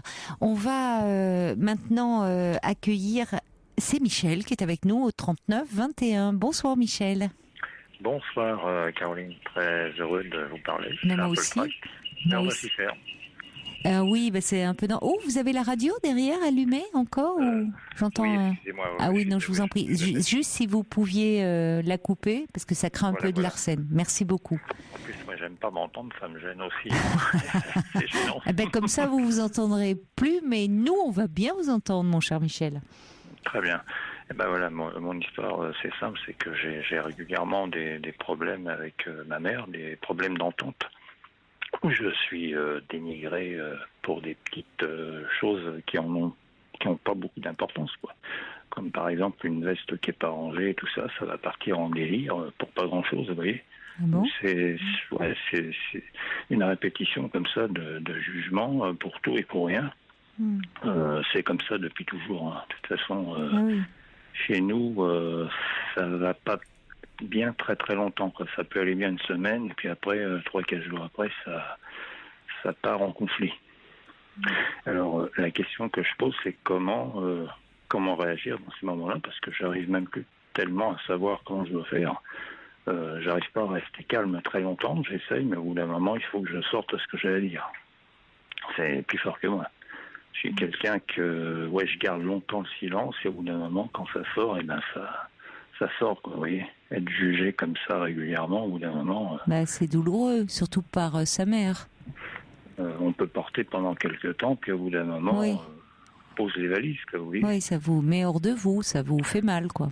Voilà, donc... Et quand vous vous mettez en colère, justement, quand vous réagissez et que vous lui dites « ça suffit », je sais pas d'ailleurs, qu'est-ce que vous lui dites ? Je lui dis que ce genre de conflit ça n'a pas lieu d'être, quoi, surtout pour des détails. Moi, je pense qu'elle a quelque chose qui va pas très bien dans sa tête. Où j'ai pensé qu'elle avait une pathologie, que je peux pas faire de diagnostic, mais j'en ai parlé autour de moi. Oui. On m'a dit qu'il y avait quelque chose de cet ordre-là. Donc, vous pensez à quoi ? Vous pensez à quelque chose comme... Je peux pas vraiment faire de diagnostic. C'est compliqué, évidemment. D'abord, difficile de poser un diagnostic sur ses proches, je suis d'accord avec vous. Mais elle a quel âge aujourd'hui, votre mère ? 86 ans, et je peux vous dire que ça s'arrange pas du tout. Au contraire, moi, ça voit très peu de monde. Le fait d'être comme ça isolé, ça rend les choses encore plus difficiles. Oui, donc elle va d'autant plus focaliser, comme vous dites, sur des détails, sur des choses qui prennent vite une importance folle, parce que finalement, elle est un peu en boucle, elle est un peu seule et... disons qu'elle s'est mis un petit peu les gens à dos, dans le sens où elle agit comme ça aussi elle agit comme ça avec un de mes frères. D'accord. Avec qui je suis coupé d'ailleurs avec lui, par rapport à ça, parce que il est devenu très très froid. Avec vous ? Oui, par rapport à ça, justement, parce que lui aussi, il a subi la même chose. Et elle le dénigrait aussi, comme vous ? C'est à peu près pareil, hein. Vous savez, à chaque fois qu'ils se voient pour des fêtes, il y a souvent, c'est pas tout le temps qu'il y a des disputes, mais quand ça arrive, on va sortir toutes les brouilles qu'il y a eu auparavant, vous voyez. Mais pourquoi il vous en veut à vous, alors ? Parce que je vis pas comme eux, quoi. Voilà, j'ai pas la même façon de vivre. Je m'intéresse pas aux mêmes choses non plus, que vous voyez. Oui, vous n'étiez pas très proches déjà. Non. Vous êtes très différents, lui. On s'inverse. On n'est pas... disons qu'on n'a pas les mêmes idées sur les choses de la vie, quoi. Bon, c'est un droit, hein. On ne peut pas être exactement pareil, mais le problème des gens, c'est que quand ils n'ont pas l'intelligence d'accepter ces choses-là, automatiquement, on est obligé de se couper, quoi. On ne peut pas rester en lien avec des gens qui n'acceptent pas, vous savez pas pareil. C'est une forme, moi je le sens comme quelque chose de racisme, quelque chose comme ça, de rejet. Vous vous sentez rejeté en tout cas, oui. En quelque sorte, oui. C'est ce que je ressens. Et votre mère, vous la voyez souvent? Vous êtes proche géographiquement en tout cas, j'ai l'impression? C'est tous les 2-3 jours, quoi, ouais. Ah oui, donc vous la voyez très souvent? Assez souvent, oui, parce que bon, jusque-là, mais je crois que je suis un petit peu trop proche, quoi, justement, quand on est trop proche, voilà ce qui arrive. Hein. Oui, parce que finalement, elle n'apprécie même plus vos visites pour, comme vous dites, une veste qui est pas bien rangée ou suspendue au porte-manteau, elle va s'énerver. Ouais, pour pas grand-chose. Au lieu de finalement de se réjouir de vous voir, ça lui embellit un peu sa journée, enfin, elle pourrait être contente de... Oui, bien sûr, parce qu'elle a pratiquement pas de visite. Oui, donc d'autant plus, elle pourrait être heureuse de ce moment passé avec vous, mais elle est très irritable, vous la sentez très irritable? Oui, régulièrement. Le problème, c'est que quand vous ne côtoyez plus tellement les gens à l'extérieur, voilà ce qui arrive. Hein. C'est vrai. Oui, mais elle s'est fâchée, vous me dites, avec beaucoup de gens, parce qu'elle a été un peu raide, comme ça, un peu... Oui, enfin, il y a des gens, apparemment, qui, dans la famille, se sont peut-être aperçus de ce qu'elle souffrait, qui n'ont pas osé le dire et qui ont tourné le dos, quoi. Oui, moi, c'est ce que je ressens. Hein. Même vis-à-vis de certaines personnes de l'extérieur, qui régulièrement lui parlaient, puis tout à coup, plus rien. Donc, je pense que les gens, à un moment donné, ils n'osent pas dire, mais ils ressentent des choses comme tout être humain. Oui, ce que vous ressentez, vous vous demandez, vous dites finalement qu'elle va pas très bien. Du tout, non, elle va même de plus en plus mal. Mais elle reçoit régulièrement des invitations de la mairie, mais à chaque fois, elle refuse d'y aller en disant qu'elle veut pas être avec des vieux et tout ça. Mais c'est un bon moyen, justement, de sortir et de changer un peu de comportement. Vous pensez qu'elle est un peu en dépression, ce qui est... Ouais, moi je pense que... Qu'elle est un peu comme ça, ce qui peut la rendre très irritable, c'est une dépression un peu agressive. Qui s'aggrave plutôt qu'elle s'arrange, que ça s'arrange pas. Malheureusement, oui, et c'est vrai que, enfin, je sais pas, c'est une hypothèse, hein, parce que moi je la connais pas, votre mère, mais je sais qu'en revanche que parfois chez les personnes âgées, ça passe un peu inaperçu. On met ça sur le compte de l'âge.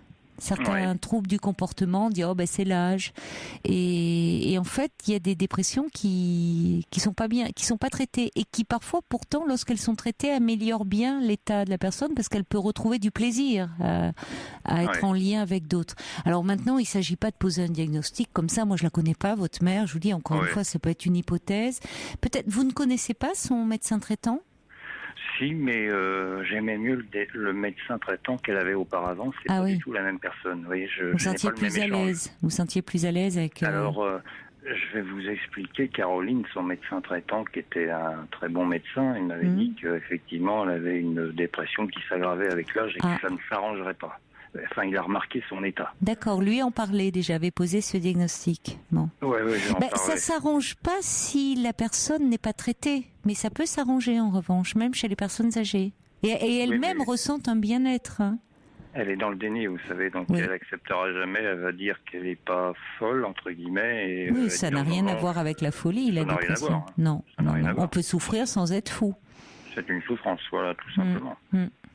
Mais encore faut-il être en accord avec les médecins pour... Oui, c'est ça. Les médecins peuvent arriver à faire passer un message beaucoup plus que la famille, parce que de la part de la famille, c'est mal vécu, surtout d'un enfant, même si vous êtes adulte et largement, mais ça peut être vécu comme un peu un jugement, quelque chose. Alors que le médecin peut faire passer un message en disant, je vous trouve quand même fatigué, un peu peut-être poser des questions et dire, je pense que vous êtes peut-être en train de faire une petite dépression et je peux vous prescrire quelque chose un peu qui pourrait vous aider à vous sentir mieux. Oui, c'est pas dit de la même façon, effectivement, de la part d'une personne extérieure. Ils ont la manière de le dire. Oui, pas du tout pareil. Ils sont professionnels, hein, ça change. Voilà, ça permet aussi de dire des choses qu'on n'a plus de mal à dire quand on est proche. Hein. C'est pas la même chose, de la part de la famille, non. Ils ont pas du tout. Enfin, on n'est pas compétent comme un professionnel, bien entendu. Mais vous êtes moins à l'aise, vous, avec son nouveau... Pourquoi elle a changé, d'ailleurs, de médecin? C'est-à-dire que le médecin a pris sa retraite, ce que j'ai beaucoup regretté. Hein. Oui, je comprends. Oui, je comprends. Malheureusement, mais bon, c'est pas la même personne. c'est quelqu'un qui parle très peu comparé au médecin précédent. Et donc, c'est pas facile de... Vous avez le même médecin traitant ? Non, moi je le prends pas, non. Justement, je vais m'adresser à quelqu'un avec qui je me sens en confiance. Oui, c'est important. Oui, vous avez raison. Ah oui, mais comment ? Mais est-ce que ça serait inenvisageable pour vous de lui passer un petit coup de fil en disant que vous êtes préoccupé au sujet de l'état de votre mère, que le médecin, vous pouvez dire, le médecin traitant, docteur Intel, qui la suivait, vous avez parlé d'une dépression qui était en train de s'aggraver. Vous pouvez dire, moi je suis pas médecin, mais enfin, je trouve que son état s'aggrave, qu'elle devient de plus en plus irritable, agressive. Je voulais vous en informer. Et il ne s'agit pas de lui donner une conduite à suivre, évidemment, mais peut-être de l'en informer et qui sait, il pourra en tenir compte. Bah écoutez, oui, ça je peux toujours essayer de le faire, il n'y a pas vraiment de problème, mais encore faut-il que la personne accepte de faire quelque chose. Ça c'est vrai, oui, c'est vrai. Vous voyez, ça dépend de sa réaction au généraliste, puis aussi, je ne sais pas ce que ma mère en pensera non plus, mais c'est délicat, hein. Je veux bien essayer. En tout cas, ça ne vous engage en rien de passer un petit coup de fil et de lui parler de votre préoccupation et de votre inquiétude. Parce que votre mère, quand elle y va, se montre peut-être sous un autre jour, il va pour des problèmes physiques, et le médecin, lui, peut très bien passer à côté, ne pas se rendre compte de ça. Elle ignore complètement tout, hein, voilà. Ça se passe pas du tout pareil. Et du coup, il peut se replonger un peu dans les dossiers de son confrère, voir un petit peu, et au vu de ce que vous lui dites, orienter un peu l'échange quand il aura votre mère. Ça vaut peut-être le coup d'essayer. Bon, maintenant, quant à vous, sur l'attitude à avoir, peut-être, comme vous dites, à ce moment-là, espacer un peu les visites.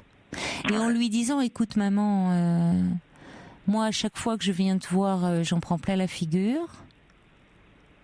C'est douloureux. J'arrive pas du tout à rester calme. Enfin, je le fais, puis d'un seul coup, ça va sortir. Je vais enchaîner tout ce que je dis, pas violemment, pas d'insulte, rien, mais je dis tout ce que j'ai sur le cœur.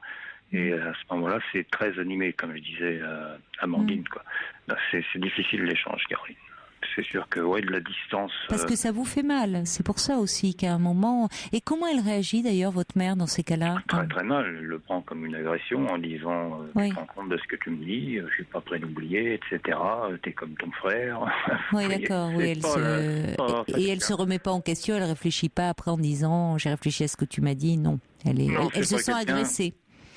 Non, c'est pas quelqu'un qui va dire oui, je suis vraiment désolé, j'ai été un peu fort cette fois. Enfin, moi, c'est ce que je dirais. Je m'excuserai au moins. C'est peut-être même pas de la fragilité de ce que je peux avoir. Oui, si vous réagissez aussi fort, c'est parce que ça vous fait mal. Oui, forcément. Ouais. Mais bon, j'ai un peu honte de montrer. Enfin, je suis quelqu'un qui montre plutôt ma force mais il y a des fois où il faut que vous parliez, c'est plus fort que vous. Hein. Je vois bien que vous êtes quelqu'un par ailleurs de posé et de réfléchi et qui peut se remettre en question. Mais vous savez, c'est nos proches, parce que justement, et surtout nos parents, même quand on est adulte et depuis très longtemps, il y a des paroles qui nous mettent en vrac. Qui nous retournent complètement, et dans ces cas-là, on voudrait pouvoir parler calmement, tranquillement, mais ça nous blesse trop, ça nous touche trop. Bien sûr, oui, ça sort d'un seul coup. Ça sort comme ça, c'est parce que vous êtes blessé.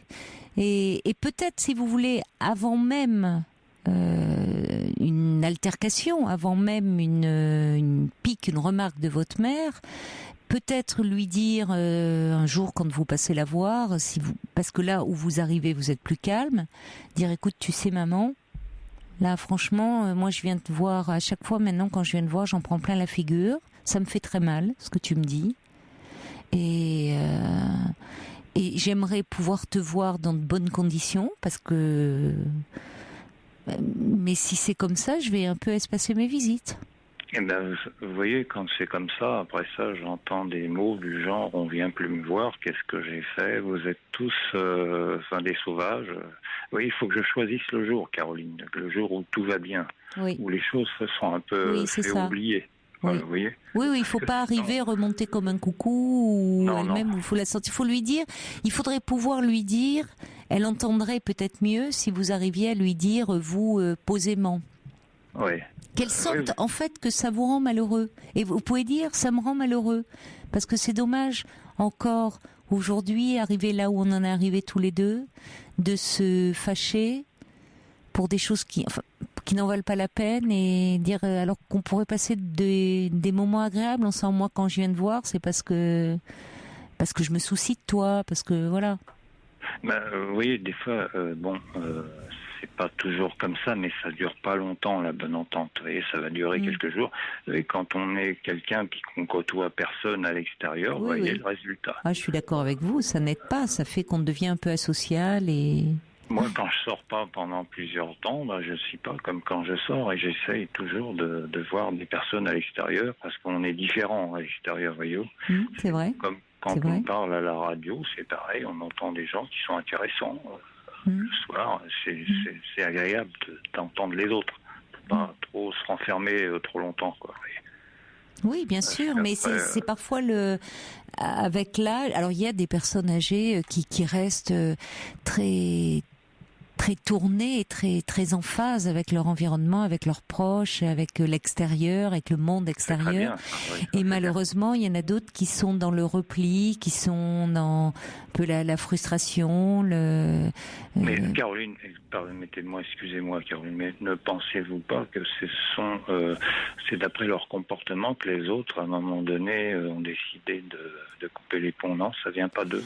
Là, dans ce que vous me dites, bien sûr que ça peut arriver, c'est-à-dire des moins proches, à un moment, ce type de comportement, malheureusement, peut faire le vide autour d'eux, ce qui ne fait qu'accentuer leur ressentiment ou leur amertume. Mais évidemment, les gens se protègent aussi. Voilà, ce qui est normal dans un sens. Ouais. Enfin, quand on est agressé, qu'on en prend plein la figure, à un moment, à moins d'être maso, on s'éloigne. Voyez, vous, c'est différent parce que en tant qu'enfant, c'est plus dur. Vous pouvez pas dire, je tire un trait, elle m'énerve, j'ai plus envie de la voir. Je l'avais fait, Caroline. J'avais tiré plusieurs fois, même psychologiquement. J'avais dit maintenant c'est terminé. Puis après 3-4 jours après, je renoue le lien. Oui.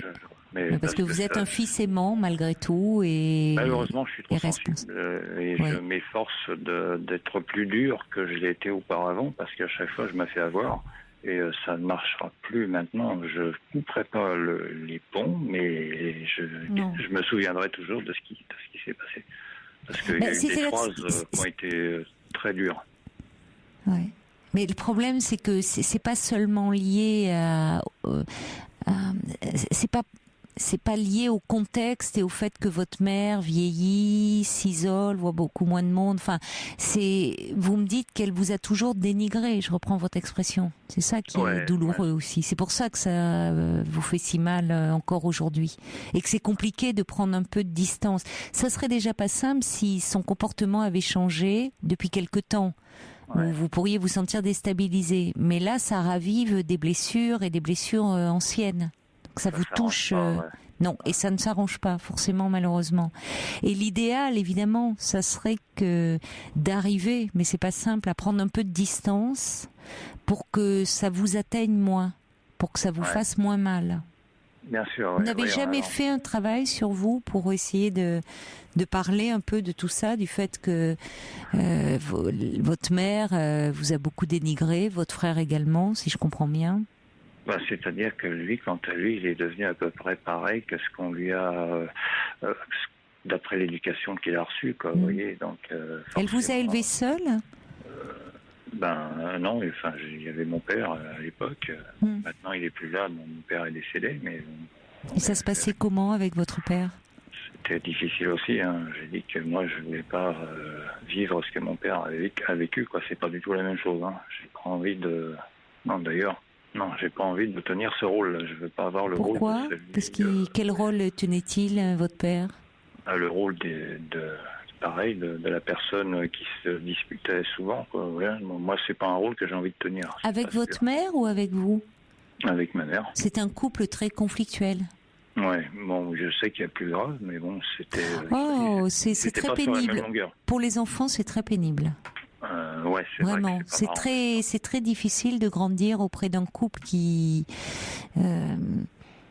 qui se disputent constamment, c'est d'abord parce qu'ils sont tellement finalement centrés sur leurs difficultés qu'ils en oublient un peu les enfants.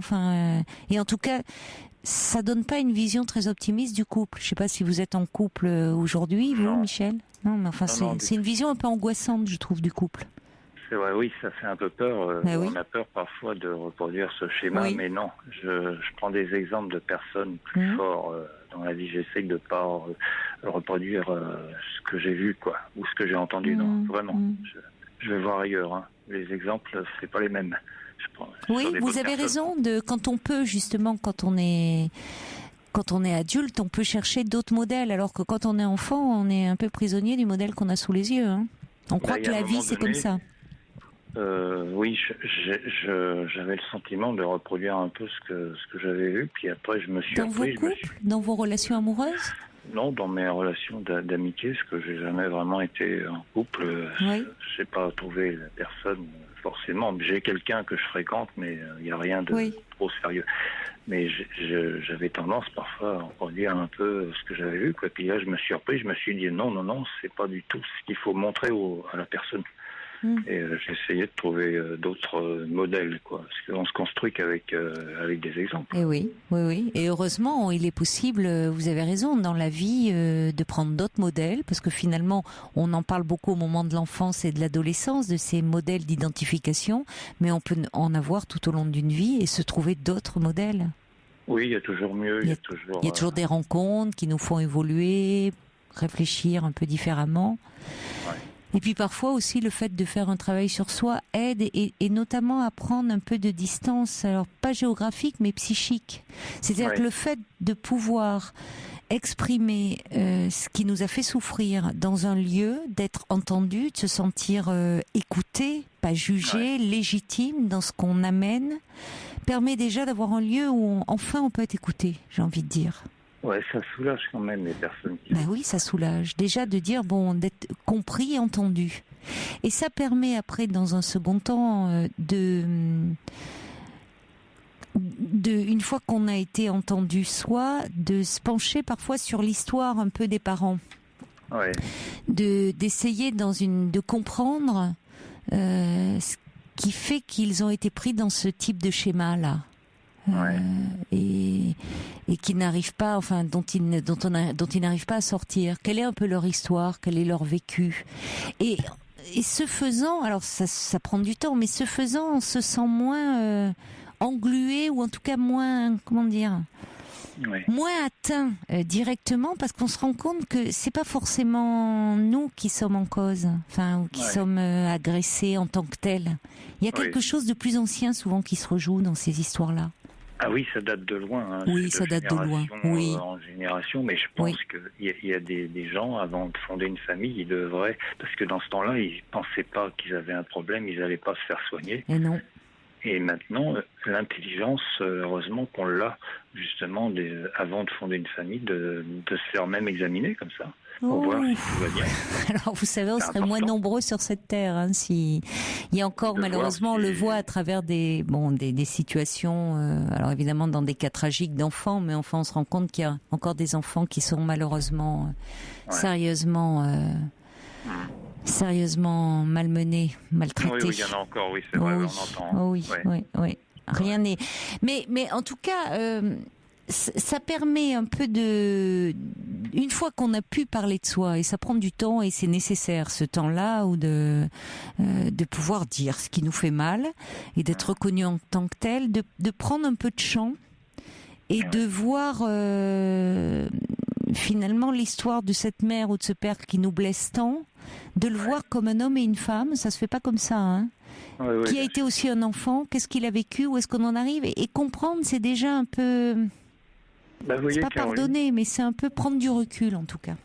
Je la connais un peu, leur histoire, et je sais que leurs parents, c'était pas de la crème tout le temps, quoi. Voilà, donc j'ai essayé de me plonger là-dedans, mais maintenant j'arrive à comprendre pourquoi les choses elles sont passées de cette manière, mais c'est pas une raison pour... normalement, on ne devrait pas reproduire ça avec ses proches. c'est pas une raison parce que vous avez souffert que les autres ils doivent subir. C'est vrai, vous avez raison. C'est pas parce qu'on a souffert ou parce qu'on souffre qu'on doit faire souffrir les autres. Je suis bien d'accord avec vous. Moi, j'éviterais d'avoir des enfants avec. Vous n'avez pas eu d'enfants, vous? Non.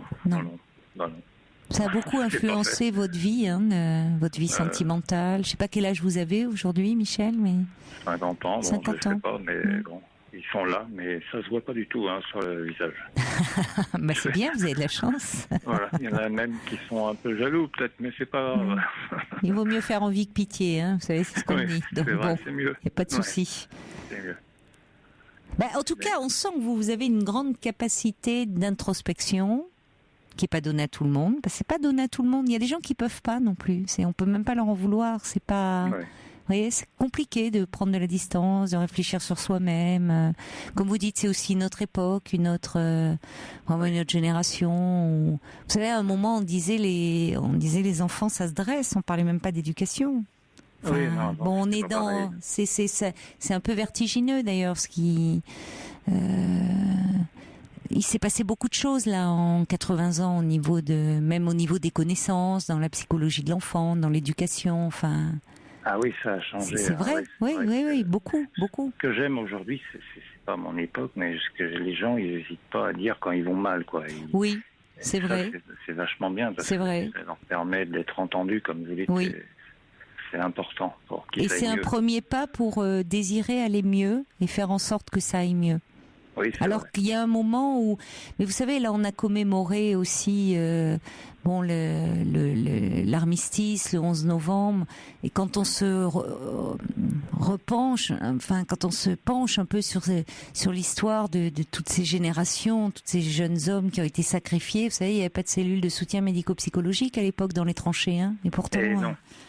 Oui. Pourtant, ils en auraient eu besoin. Oui, et comment donc, on était, comme vous dites, à ce moment-là, dire qu'on allait mal, et surtout ça pas les hommes, ça se disait pas, ça se faisait pas, ça passait pour de la faiblesse. Les gens avançaient vaille que vaille. Ils prenaient des coups, puis ils avançaient comme des moutons. Ouais, c'est dommage, parce que et après, ils vont garder des séquelles toute leur vie, quoi. En tout cas, souvent dans les familles, on se refile comme ça des valises, des malles de problèmes, quoi. Voilà. Et à un moment, quand il y en a toujours comme ça qui, à un moment, se posent et disent arrêtez un peu tout ça et essayez de réfléchir et, comme vous dites, faire différemment, en tout cas. Il y a quelqu'un, en tout cas, qui dit ah là là, je sais pas si ça va vous aider, mais j'ai la même à la maison. J'ai pris des distances sur l'affect parce que ma mère est devenue odieuse, méfiante envers tous ses voisins. Elle nous raccroche au nez, et ce depuis le décès de mon père. Elle se lâche, elle est agressive. Mon père était bienveillant, il n'aurait jamais supporté ça, dit cet auditeur ou cette auditrice. D'accord. Ouais, je comprends. Oui, il y a pas mal de personnes qui vivent ces situations. J'entends chaque soir. Je vois que je suis pas le seul. Mais c'est encore un peu différent parce que là, dans ce cas de figure, cet auditeur ou cette auditrice disent que c'est depuis le décès de son père, qu'il y a un changement de comportement de sa mère. Enfin, vous avez toujours été un peu en souffrance dans cette relation, en manque en tout cas. Toujours, ouais. Dès que je suis devenu ado, Voilà, c'est là où... Et on voit qu'aujourd'hui, vous avez réussi ce qui est pas simple, vous avez réussi à être un fils aimant. Bon, c'est aussi ça, ne pas reproduire. Parce que finalement, reproduire, ça peut être dire aussi j'en ai ras-le-bol, ils sont odieux, tant pis, je les laisse. Et non, vous arrivez malgré tout, même si vous souffrez, mais être un fils aimant, présent. Mais je devrais pas, Caroline. Moi, je me dis à moi-même, pourquoi être si gentil, à quoi bon, avec tout ce qu'on prend des fois dans la tête. Je devrais même être... non, je devrais peut-être être un peu plus froid. D'ailleurs, j'ai ce côté-là aussi. Vous savez, quand je ressors des vieux dossiers, ça me refroidit. C'est vrai que je suis trop aimant. Voilà, c'est pas... Je culpabilise pas, mais je dis des fois, je regrette d'avoir été trop bien, quoi. Je pense qu'elle ne le mérite pas. Oui, mais finalement, si vous aviez été, oui, ça fait mal, mais si vous aviez été finalement dans le rejet, dans la froideur, je pense pas que ça vous aurait aidé davantage parce que ça vous aurait renvoyé aussi une image de vous-même comme si vous étiez un peu comme elle. C'est un peu angoissant. Oui.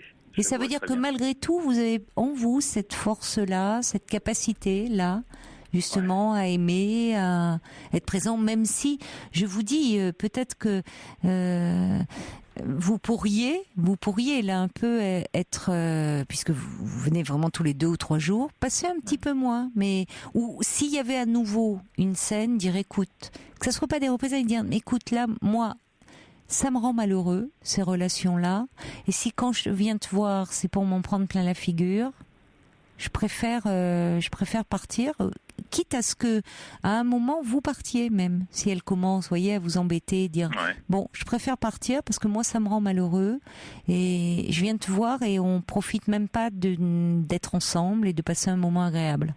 Non, oui, puis c'est vrai. Peut-être lui dire et marquer le coup en vous éloignant quand ça se passe. Ça s'est produit avec mon frère déjà, donc c'est pour ça. Ils se sont coupés aussi, donc moi, ça m'arrive aussi de temps en temps. À ce moment-là, pendant plusieurs jours, on me voit pas, quoi. Tant pis, par derrière, on dit ce qu'on veut, mais bon, n'empêche que ça lui fait réfléchir. Mais vous devez lui manquer même, quand vous. Mais le problème, c'est qu'elle se remet pas en question. Non, voilà, c'est ça le pire, oui, c'est que quand on se remet pas en question, ça arrange rien. Mais c'est compliqué à cet âge-là. Ah oui. Vous voyez, c'est pas. Je pense pas que vous la changiez véritablement. Ça veut pas dire d'ailleurs qu'elle. Ça devient un peu comme un dû maintenant. Vous êtes là, vous passez, c'est normal, c'est dans l'ordre de choses. Mais c'est vrai que si vous n'étiez plus là, je pense qu'elle en serait malheureuse aussi. Parce que ça veut pas dire qu'elle tient pas à vous et qu'elle est pas attachée à vous. Mais malheureusement, elle est, comme vous dites, elle se replie sur elle-même. Elle va pas très bien, ça la rend plus difficile. Bon. Il faut qu'elle fasse des efforts. Voilà, ça, y a pas. Mais je sais pas si elle est. Écoutez, essayez quand même de passer un petit coup de fil à son médecin traitant en lui disant que vous êtes préoccupé, et dites-lui bien, vous êtes pourtant très présent, vous passez la voir tous les 2 ou 3 jours, et donc vous êtes bien placé pour constater que son comportement ne s'arrange pas, vous la trouvez beaucoup plus agressive, beaucoup plus irritable, et que vous vouliez quand même l'en informer, parce que vous pouvez dire peut-être qu'il serait possible un peu de la soulager. Et du coup, ça vous ferait un peu respirer aussi. Ouais, on va essayer comme ça, Caroline. Je pense que c'est un très bon conseil. Je vous remercie de votre Mais je vous en prie. conseil et de votre bienveillance. C'est très aimable et ça fait plaisir. Puis, écoutez, je vous dis à bientôt et je dis bonsoir à tout le monde. Bonsoir Michel. Bonsoir, bonne soirée. Au revoir. Europe 1. Un petit message de Cœur de Pirate qui rebondit sur le témoignage de Michel qui nous parlait de sa mère qui était un peu difficile à vivre, on va dire ça comme ça. Elle dit, Cœur de Pirate cite le général de Gaulle, la vieillesse est un naufrage, qui change le caractère, l'angoisse de mourir, la dégradation du corps, la perte des amis ou parents du même âge. Tout ça est difficile, c'est vrai, d'autant plus difficile quand on ne peut pas en parler ou qu'on n'a pas les mots pour le dire, et ça se traduit évidemment par des troubles de l'humeur. Elle dit, ça peut rendre acariâtre, malheureusement. Bonsoir Hélène. Bonsoir Caroline. Bonsoir. Bonjour même d'ailleurs. Ah bon, je sais plus. Moi je dis, tant que j'ai pas dormi, je dis toujours bonsoir. C'est pas une nouvelle journée. Moi j'attends l'aube, j'attends midi plus exactement. Bon d'accord, voilà, je vois. Écoutez, ce qui m'amène va sans doute prêter à sourire, voire même à rire. Et pourtant, c'est un problème que je traîne depuis, je dirais, depuis que je suis petite. Oui. Et pourtant, maintenant, je suis âgée, je n'ai pas loin de 70 ans. Oui. Et ce problème m'envahit. Alors, il s'agit d'une maladresse maladive. Oui. Alors, si vous voulez, je suis très vive d'esprit pour tout ce qui est, je dirais, intellectuel. Oui. Tout ce qui est abstrait, mais dès qu'il s'agit de passer au matériel, je suis d'une maladresse vraiment, comme je dis, maladive. J'ai un outil dans les mains, je ne sais pas quoi en faire. J'ai un petit meuble à monter, je suis incapable de le monter. Je fais un puzzle avec mes petits-enfants, c'est eux qui m'apprennent à faire le puzzle et qui me disent, mamie, faut pas mettre les trous dans les trous et les bosses dans les bosses. C'est mignon, ils doivent être contents, vos petits-enfants, de vous apprendre. Ils doivent être fiers. Parce qu'ils m'encouragent. Alors le petit qui a 4 ans me dit, mais mamie, tu fais des progrès. Bon, seulement c'est le 5e petit enfant, c'est toujours aussi le 5e qui me dit la même chose que me disait le premier. Mais si vous voulez, j'en souffre. Au-delà d'en sourire, et c'est vrai qu'on fait de l'humour, On m'appelle la grande blonde avec une chaussure noire. Enfin, ce que vous voulez. Oui. Mais j'en souffre énormément, n'exagérons rien. J'en souffre tout simplement parce que je m'aperçois qu'aujourd'hui, étant plus âgée, alors avant je ne faisais rien, j'essayais de rien faire comme activité qui demande à me servir de mes mains, d'un outil, mais maintenant j'ai envie de faire plein de choses comme si je voulais me rattraper de ce que je n'ai pas pu faire, mais malheureusement, il y a toujours ce problème qui est que... je vais vous citer un exemple. Il y a un sport que j'aurais voulu faire depuis des années et des années, mais très longtemps, c'est le tir à l'arc. Et je me suis dit, zut, au diable les complexes, je m'y suis mise. Bon, je me débrouille bien, sauf que l'arc, il faut le monter, il faut mettre des accessoires et tout. Et là, je suis perdue complètement. Et alors, l'entraîneur me dit, mais... t'as des trous de mémoire, t'as pas de mémoire, et pourtant Dieu sait que j'ai une bonne mémoire, et je peux pas lui faire comprendre que c'est pas de la mémoire. C'est au niveau du geste, oui. C'est le geste, tout ce qui est gestuel. Alors je suis mal organisée. Quand je fais à manger, pour moi même, il y a des plats, des casseroles partout, et j'en souffre, si vous voulez. Mais ça complique dans un quotidien, ça. C'est vrai que ça complique la vie parce que vous parlez sur des petites choses comme ça, monter un meuble, des choses. Enfin, on est vite comme une. Je vous comprends parce que alors je me retrouve complètement dans votre témoignage. Je devrais pas le dire, mais c'est pour ça que j'ai souri en voyant votre petite fiche parce que je suis comme vous. Et on est et c'est vrai que moi dans la famille on dit que j'ai deux mains gauches, vous voyez, comme si dire d'ailleurs l'image des gauchers alors qu'ils peuvent très bien se débrouiller, mais c'est vrai que le moindre truc on fait presque handicapé. Ce que mon frère me disait d'ailleurs, mais était complètement handicapé parce que dans les faits, ce qui paraît simple pour beaucoup devient très difficile pour nous, j'ai envie de dire. Enfin, cette maladresse est problématique, surtout ce qui est... Moi, je suis tétanisée devant tout appareil, finalement. Mais oui, moi, de toute façon, je n'ai aucun appareil culinaire. Moi, de toute façon, ma cuillère en bois, ma casserole, je suis heureuse. Je comprends. De toute façon, dès que j'ai un outil dans les mains, en informatique, je me débrouille pas mal. C'est bien. L'imprimante, vous pouvez être sûr qu'au bout de 48 heures, l'imprimante, elle fonctionne plus. Oui, oui. Oui, c'est comme s'ils se détraquaient en notre présence, les objets. Voilà. Et si vous voulez, alors ça me fait remonter à mon enfance, où quand mes parents, on était une famille nombreuse, bref, moi j'étais très très attirée par les études alors qu'on était une famille nombreuse et j'étais destinée à aller travailler à l'usine, mais bien heureusement j'ai pu me débattre pour ne pas y aller parce que je ne sais pas ce que j'y aurais fait, mais on m'avait baptisée la bonne à rien. Et même à la limite, j'allais à l'école. Et à l'heure de la récréation, je voyais bien que les enfants ne partaient pas. Je rentrais chez moi. Et alors, on me ramenait avec force tape en disant que je m'étais sauvée de l'école, mais je me serais jamais sauvée de l'école. J'y étais trop bien. Mais je ne sais pas pourquoi. J'avais pas du tout la notion du temps, de l'espace. Et là, c'est toujours la même chose. J'ai aucune notion de l'espace. Oui, ça va avec. Ça... Et au niveau coordination des mouvements, vous avez du mal aussi. Alors, si vous voulez, Caroline, moi j'ai pris une décision. Je veux me prendre en main et essayer de voir quelqu'un. D'accord. Alors, je me dis, est-ce qu'il faut que j'aille voir une ergothérapeute ou je sais pas. Plutôt une psychomotricienne, je pense. Psychomotricien. Oui, parce que j'en ai parlé, moi, il y a peu de temps que j'ai mis un terme là-dessus. Enfin, on parle de dyspraxie, effectivement. Oui, voilà. Et j'ai trouvé le terme ce soir. Ah bon, d'accord. Moi, il y a pas longtemps non plus, parce que j'en parlais avec une psychomotricienne une fois. Et elle me dit, oui, t'es sûrement dyspraxique. Bon, on se découvre. Et en fait, elle me dit que ça touche quand même, je crois, 5 à 7% des enfants, ce qui est pas mal. Alors, elle dit que elle a des enfants comme ça qu'on lui amène et avec des exercices. Enfin, vraiment, on peut très bien compenser ça.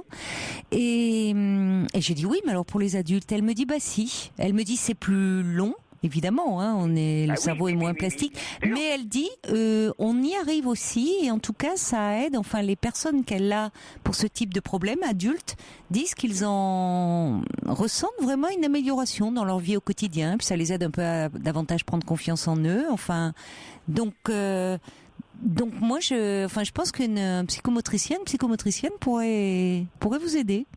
Oui, ça j'y pensais parce que je suis au point de cauchemarder. Ah bon? Je suis très étourdie, j'ai toujours été très étourdie.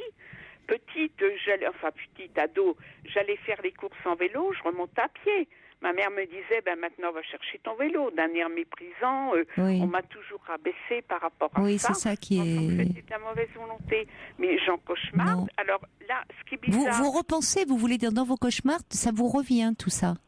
C'est ça? Non, c'est pas ça qui me revient. Je fais des choses et je casse des choses, mais le plus grave, c'est que par exemple, je m'occupe d'un de mes petits-enfants et je le fais tomber, alors que ça m'est jamais arrivé.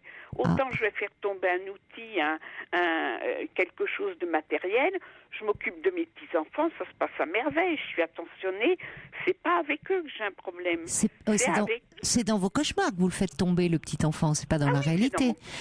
D'accord. Oui, parce qu'il n'y a pas de risque là, non, bien sûr. Je suis très étourdie, mais enfin, je suis pas à ce point-là. Non. Il faut que je fasse quelque chose. Je suis en train de me rendre malheureuse avec. Oui, c'est dommage. Finalement. C'est dommage, oui, ça. Effectivement, vous pourriez aller voir. Alors après, c'est plus compliqué en libéral de trouver des psychomotriciens, autant les orthophonistes, on en trouve beaucoup et c'est très bien. Psychomotriciens, psychomotriciennes en libéral, ils sont souvent dans des structures, mais vous pouvez peut-être vous renseigner. Et puis il faut aussi trouver quelqu'un qui accepte de travailler avec des adultes. Vous voyez, ils ne le font pas tous, mais certains. Elle me disait qu'elle aimait bien justement travailler avec des adultes parce que la relation était tout autre et elle était contente. C'était très gratifiant quand elle les voyait aller mieux s'épanouir. Je reçois beaucoup de messages, on voit que ça concerne quand même pas mal de monde, on se sent moins seul finalement, ma chère Hélène. Il y a Claude qui dit bienvenue, tout est cassé à la maison. Il y a Charivax qui dit maladresse, quand tu nous tiens, je bannis les verres à pied, et c'est vrai qu'on en souffre de ça. Il y a Pioup qui dit moi j'ai vécu avec une personne comme ça, mais je trouvais ça touchant, impossible même d'utiliser une chaîne IFI. Bah oui, je comprends très bien. Après ça s'est arrangé jusqu'à faire du montage ciné. Vous voyez, sa copine, elle est devenue, ou son copain est devenu, a fait du montage ciné. Il y a Coralie qui dit, j'avoue, cette charmante dame me fait sourire. Mais parce que, d'ailleurs, il y a Sergio qui dit, mais Pierre Richard a fait toute sa carrière là-dessus, puisque vous dites, on vous appelle la grande blonde avec une chaussure noire. Oui, d'autant plus que qu'on a plein de points ailleurs en commun. Mais là, vraiment, où c'est plus dérangeant, et je vais encore sûrement faire pouffer de rire des gens, c'est quand je rame à l'envers et que je mets les copines à l'eau, quoi. Ça, c'est plus gênant. Comment vous ramez à l'envers? Quand vous faites du bateau? On a fait une balade pour aller dans une cabane, on a voulu passer une nuit dans une cabane sur l'eau. J'étais avec une copine, c'est pas que j'ai ramé à l'envers, c'est que je me suis assise du même côté qu'elle. J'ai pas pensé que pour que la barre chavire pas, il fallait que je m'assoie de l'autre côté. Mais on n'a pas le sens pratique, je suis d'accord avec vous. Alors, voilà, c'est un peu gênant. Vous parliez de votre scolarité. Oui, mais moi je me souviens comme ça des cours d'éducation manuelle et technique à l'époque, et c'était ma hantise. La prof m'avait pris vraiment, elle était odieuse, en tête de turc, et je me souviens comme ça, une fois on devait faire un parallélépipède, elle nous avait donné un rectangle de papier. J'étais assise à côté d'un garçon que j'aimais beaucoup, qui était très doué, et je dis écoute, tu peux m'aider, j'arrive pas à fermer mon parallélépipède. Il me dit non mais attends, n'importe quoi encore. Bon, il veut me le fermer, il me dit non c'est impossible, ça dépasse, il y a un truc là. La prof m'a sauté dessus en disant non mais on va le fermer votre truc, et en fait impossible parce que moi ça ressemblait à un homard, j'avais fait un truc, une queue extrêmement longue, et jamais on a pu fermer le parallélépipède. Donc que des trucs comme ça qui font beaucoup rire, ça amuse beaucoup les autres. Oui, et en géométrie le prof me disait mais comment t'arrives à faire un raisonnement juste avec une figure qui est fausse? Et à l'école je négociais les travaux pratiques, je m'arrangeais pour les faire à quelqu'un de moins doué en rédaction, puis je lui faisais ses rédactions à la place. Mais il m'est arrivé de pleurer des après-midi entières parce que ma mère voulait que je fasse un ourlet de torchon et puis j'étais incapable de faire un ourlet de torchon. Oui. Surtout quand on est dans une famille où il y a beaucoup de manuels, où c'est le travail manuel qui est, c'est même pas valorisé, qui est le travail qui est mis en avant. Donc le travail intellectuel peut être déprécié. Moi, on me prenait pour une fainéante, alors que... Oui, alors que ça n'a rien à voir. Il y a Sergio qui dit, vous allez dire que je me moque, mais il n'existe pas une vidéo de votre escapade en barque. Elle est pas... Si, en plus. Oh là là, elle est sur YouTube. On est quand même pas toute jeune, et puis il y avait plein de vases, alors ma copine n'arrivait pas à remonter. Ça fait un sacré souvenir. Oui, ça fait... La barque chavirait. Ah non, mais là, il pourrait écrire des encyclopédies en 3 volumes. Oui, c'est vrai. C'est une par jour, c'est une par jour. Mais écoutez, peut-être allez voir, renseignez-vous, voir s'il y a des psychomotriciennes près de chez vous qui pourraient vous prendre comme ça. Et je pense que il paraît que ça marche bien. Moi, je me souviens de cette dame m'avait dit, elle avait des adultes et vraiment qui étaient beaucoup moins maladroits après. Donc à voir. À tout âge, on peut progresser, ma chère Hélène. Alors on va s'inscrire, si on en trouve une dans le coin, je viendrai avec vous, promis. On se tiendra la main. Je vous embrasse. Bon courage, ma chère Hélène. Je vous embrasse. Bonne nuit. Au revoir. Merci Caroline. Au revoir. Au revoir. Je vous souhaite une très belle nuit. Et je vous dis à ce soir, bien sûr, Europe 1, il est 1h du matin.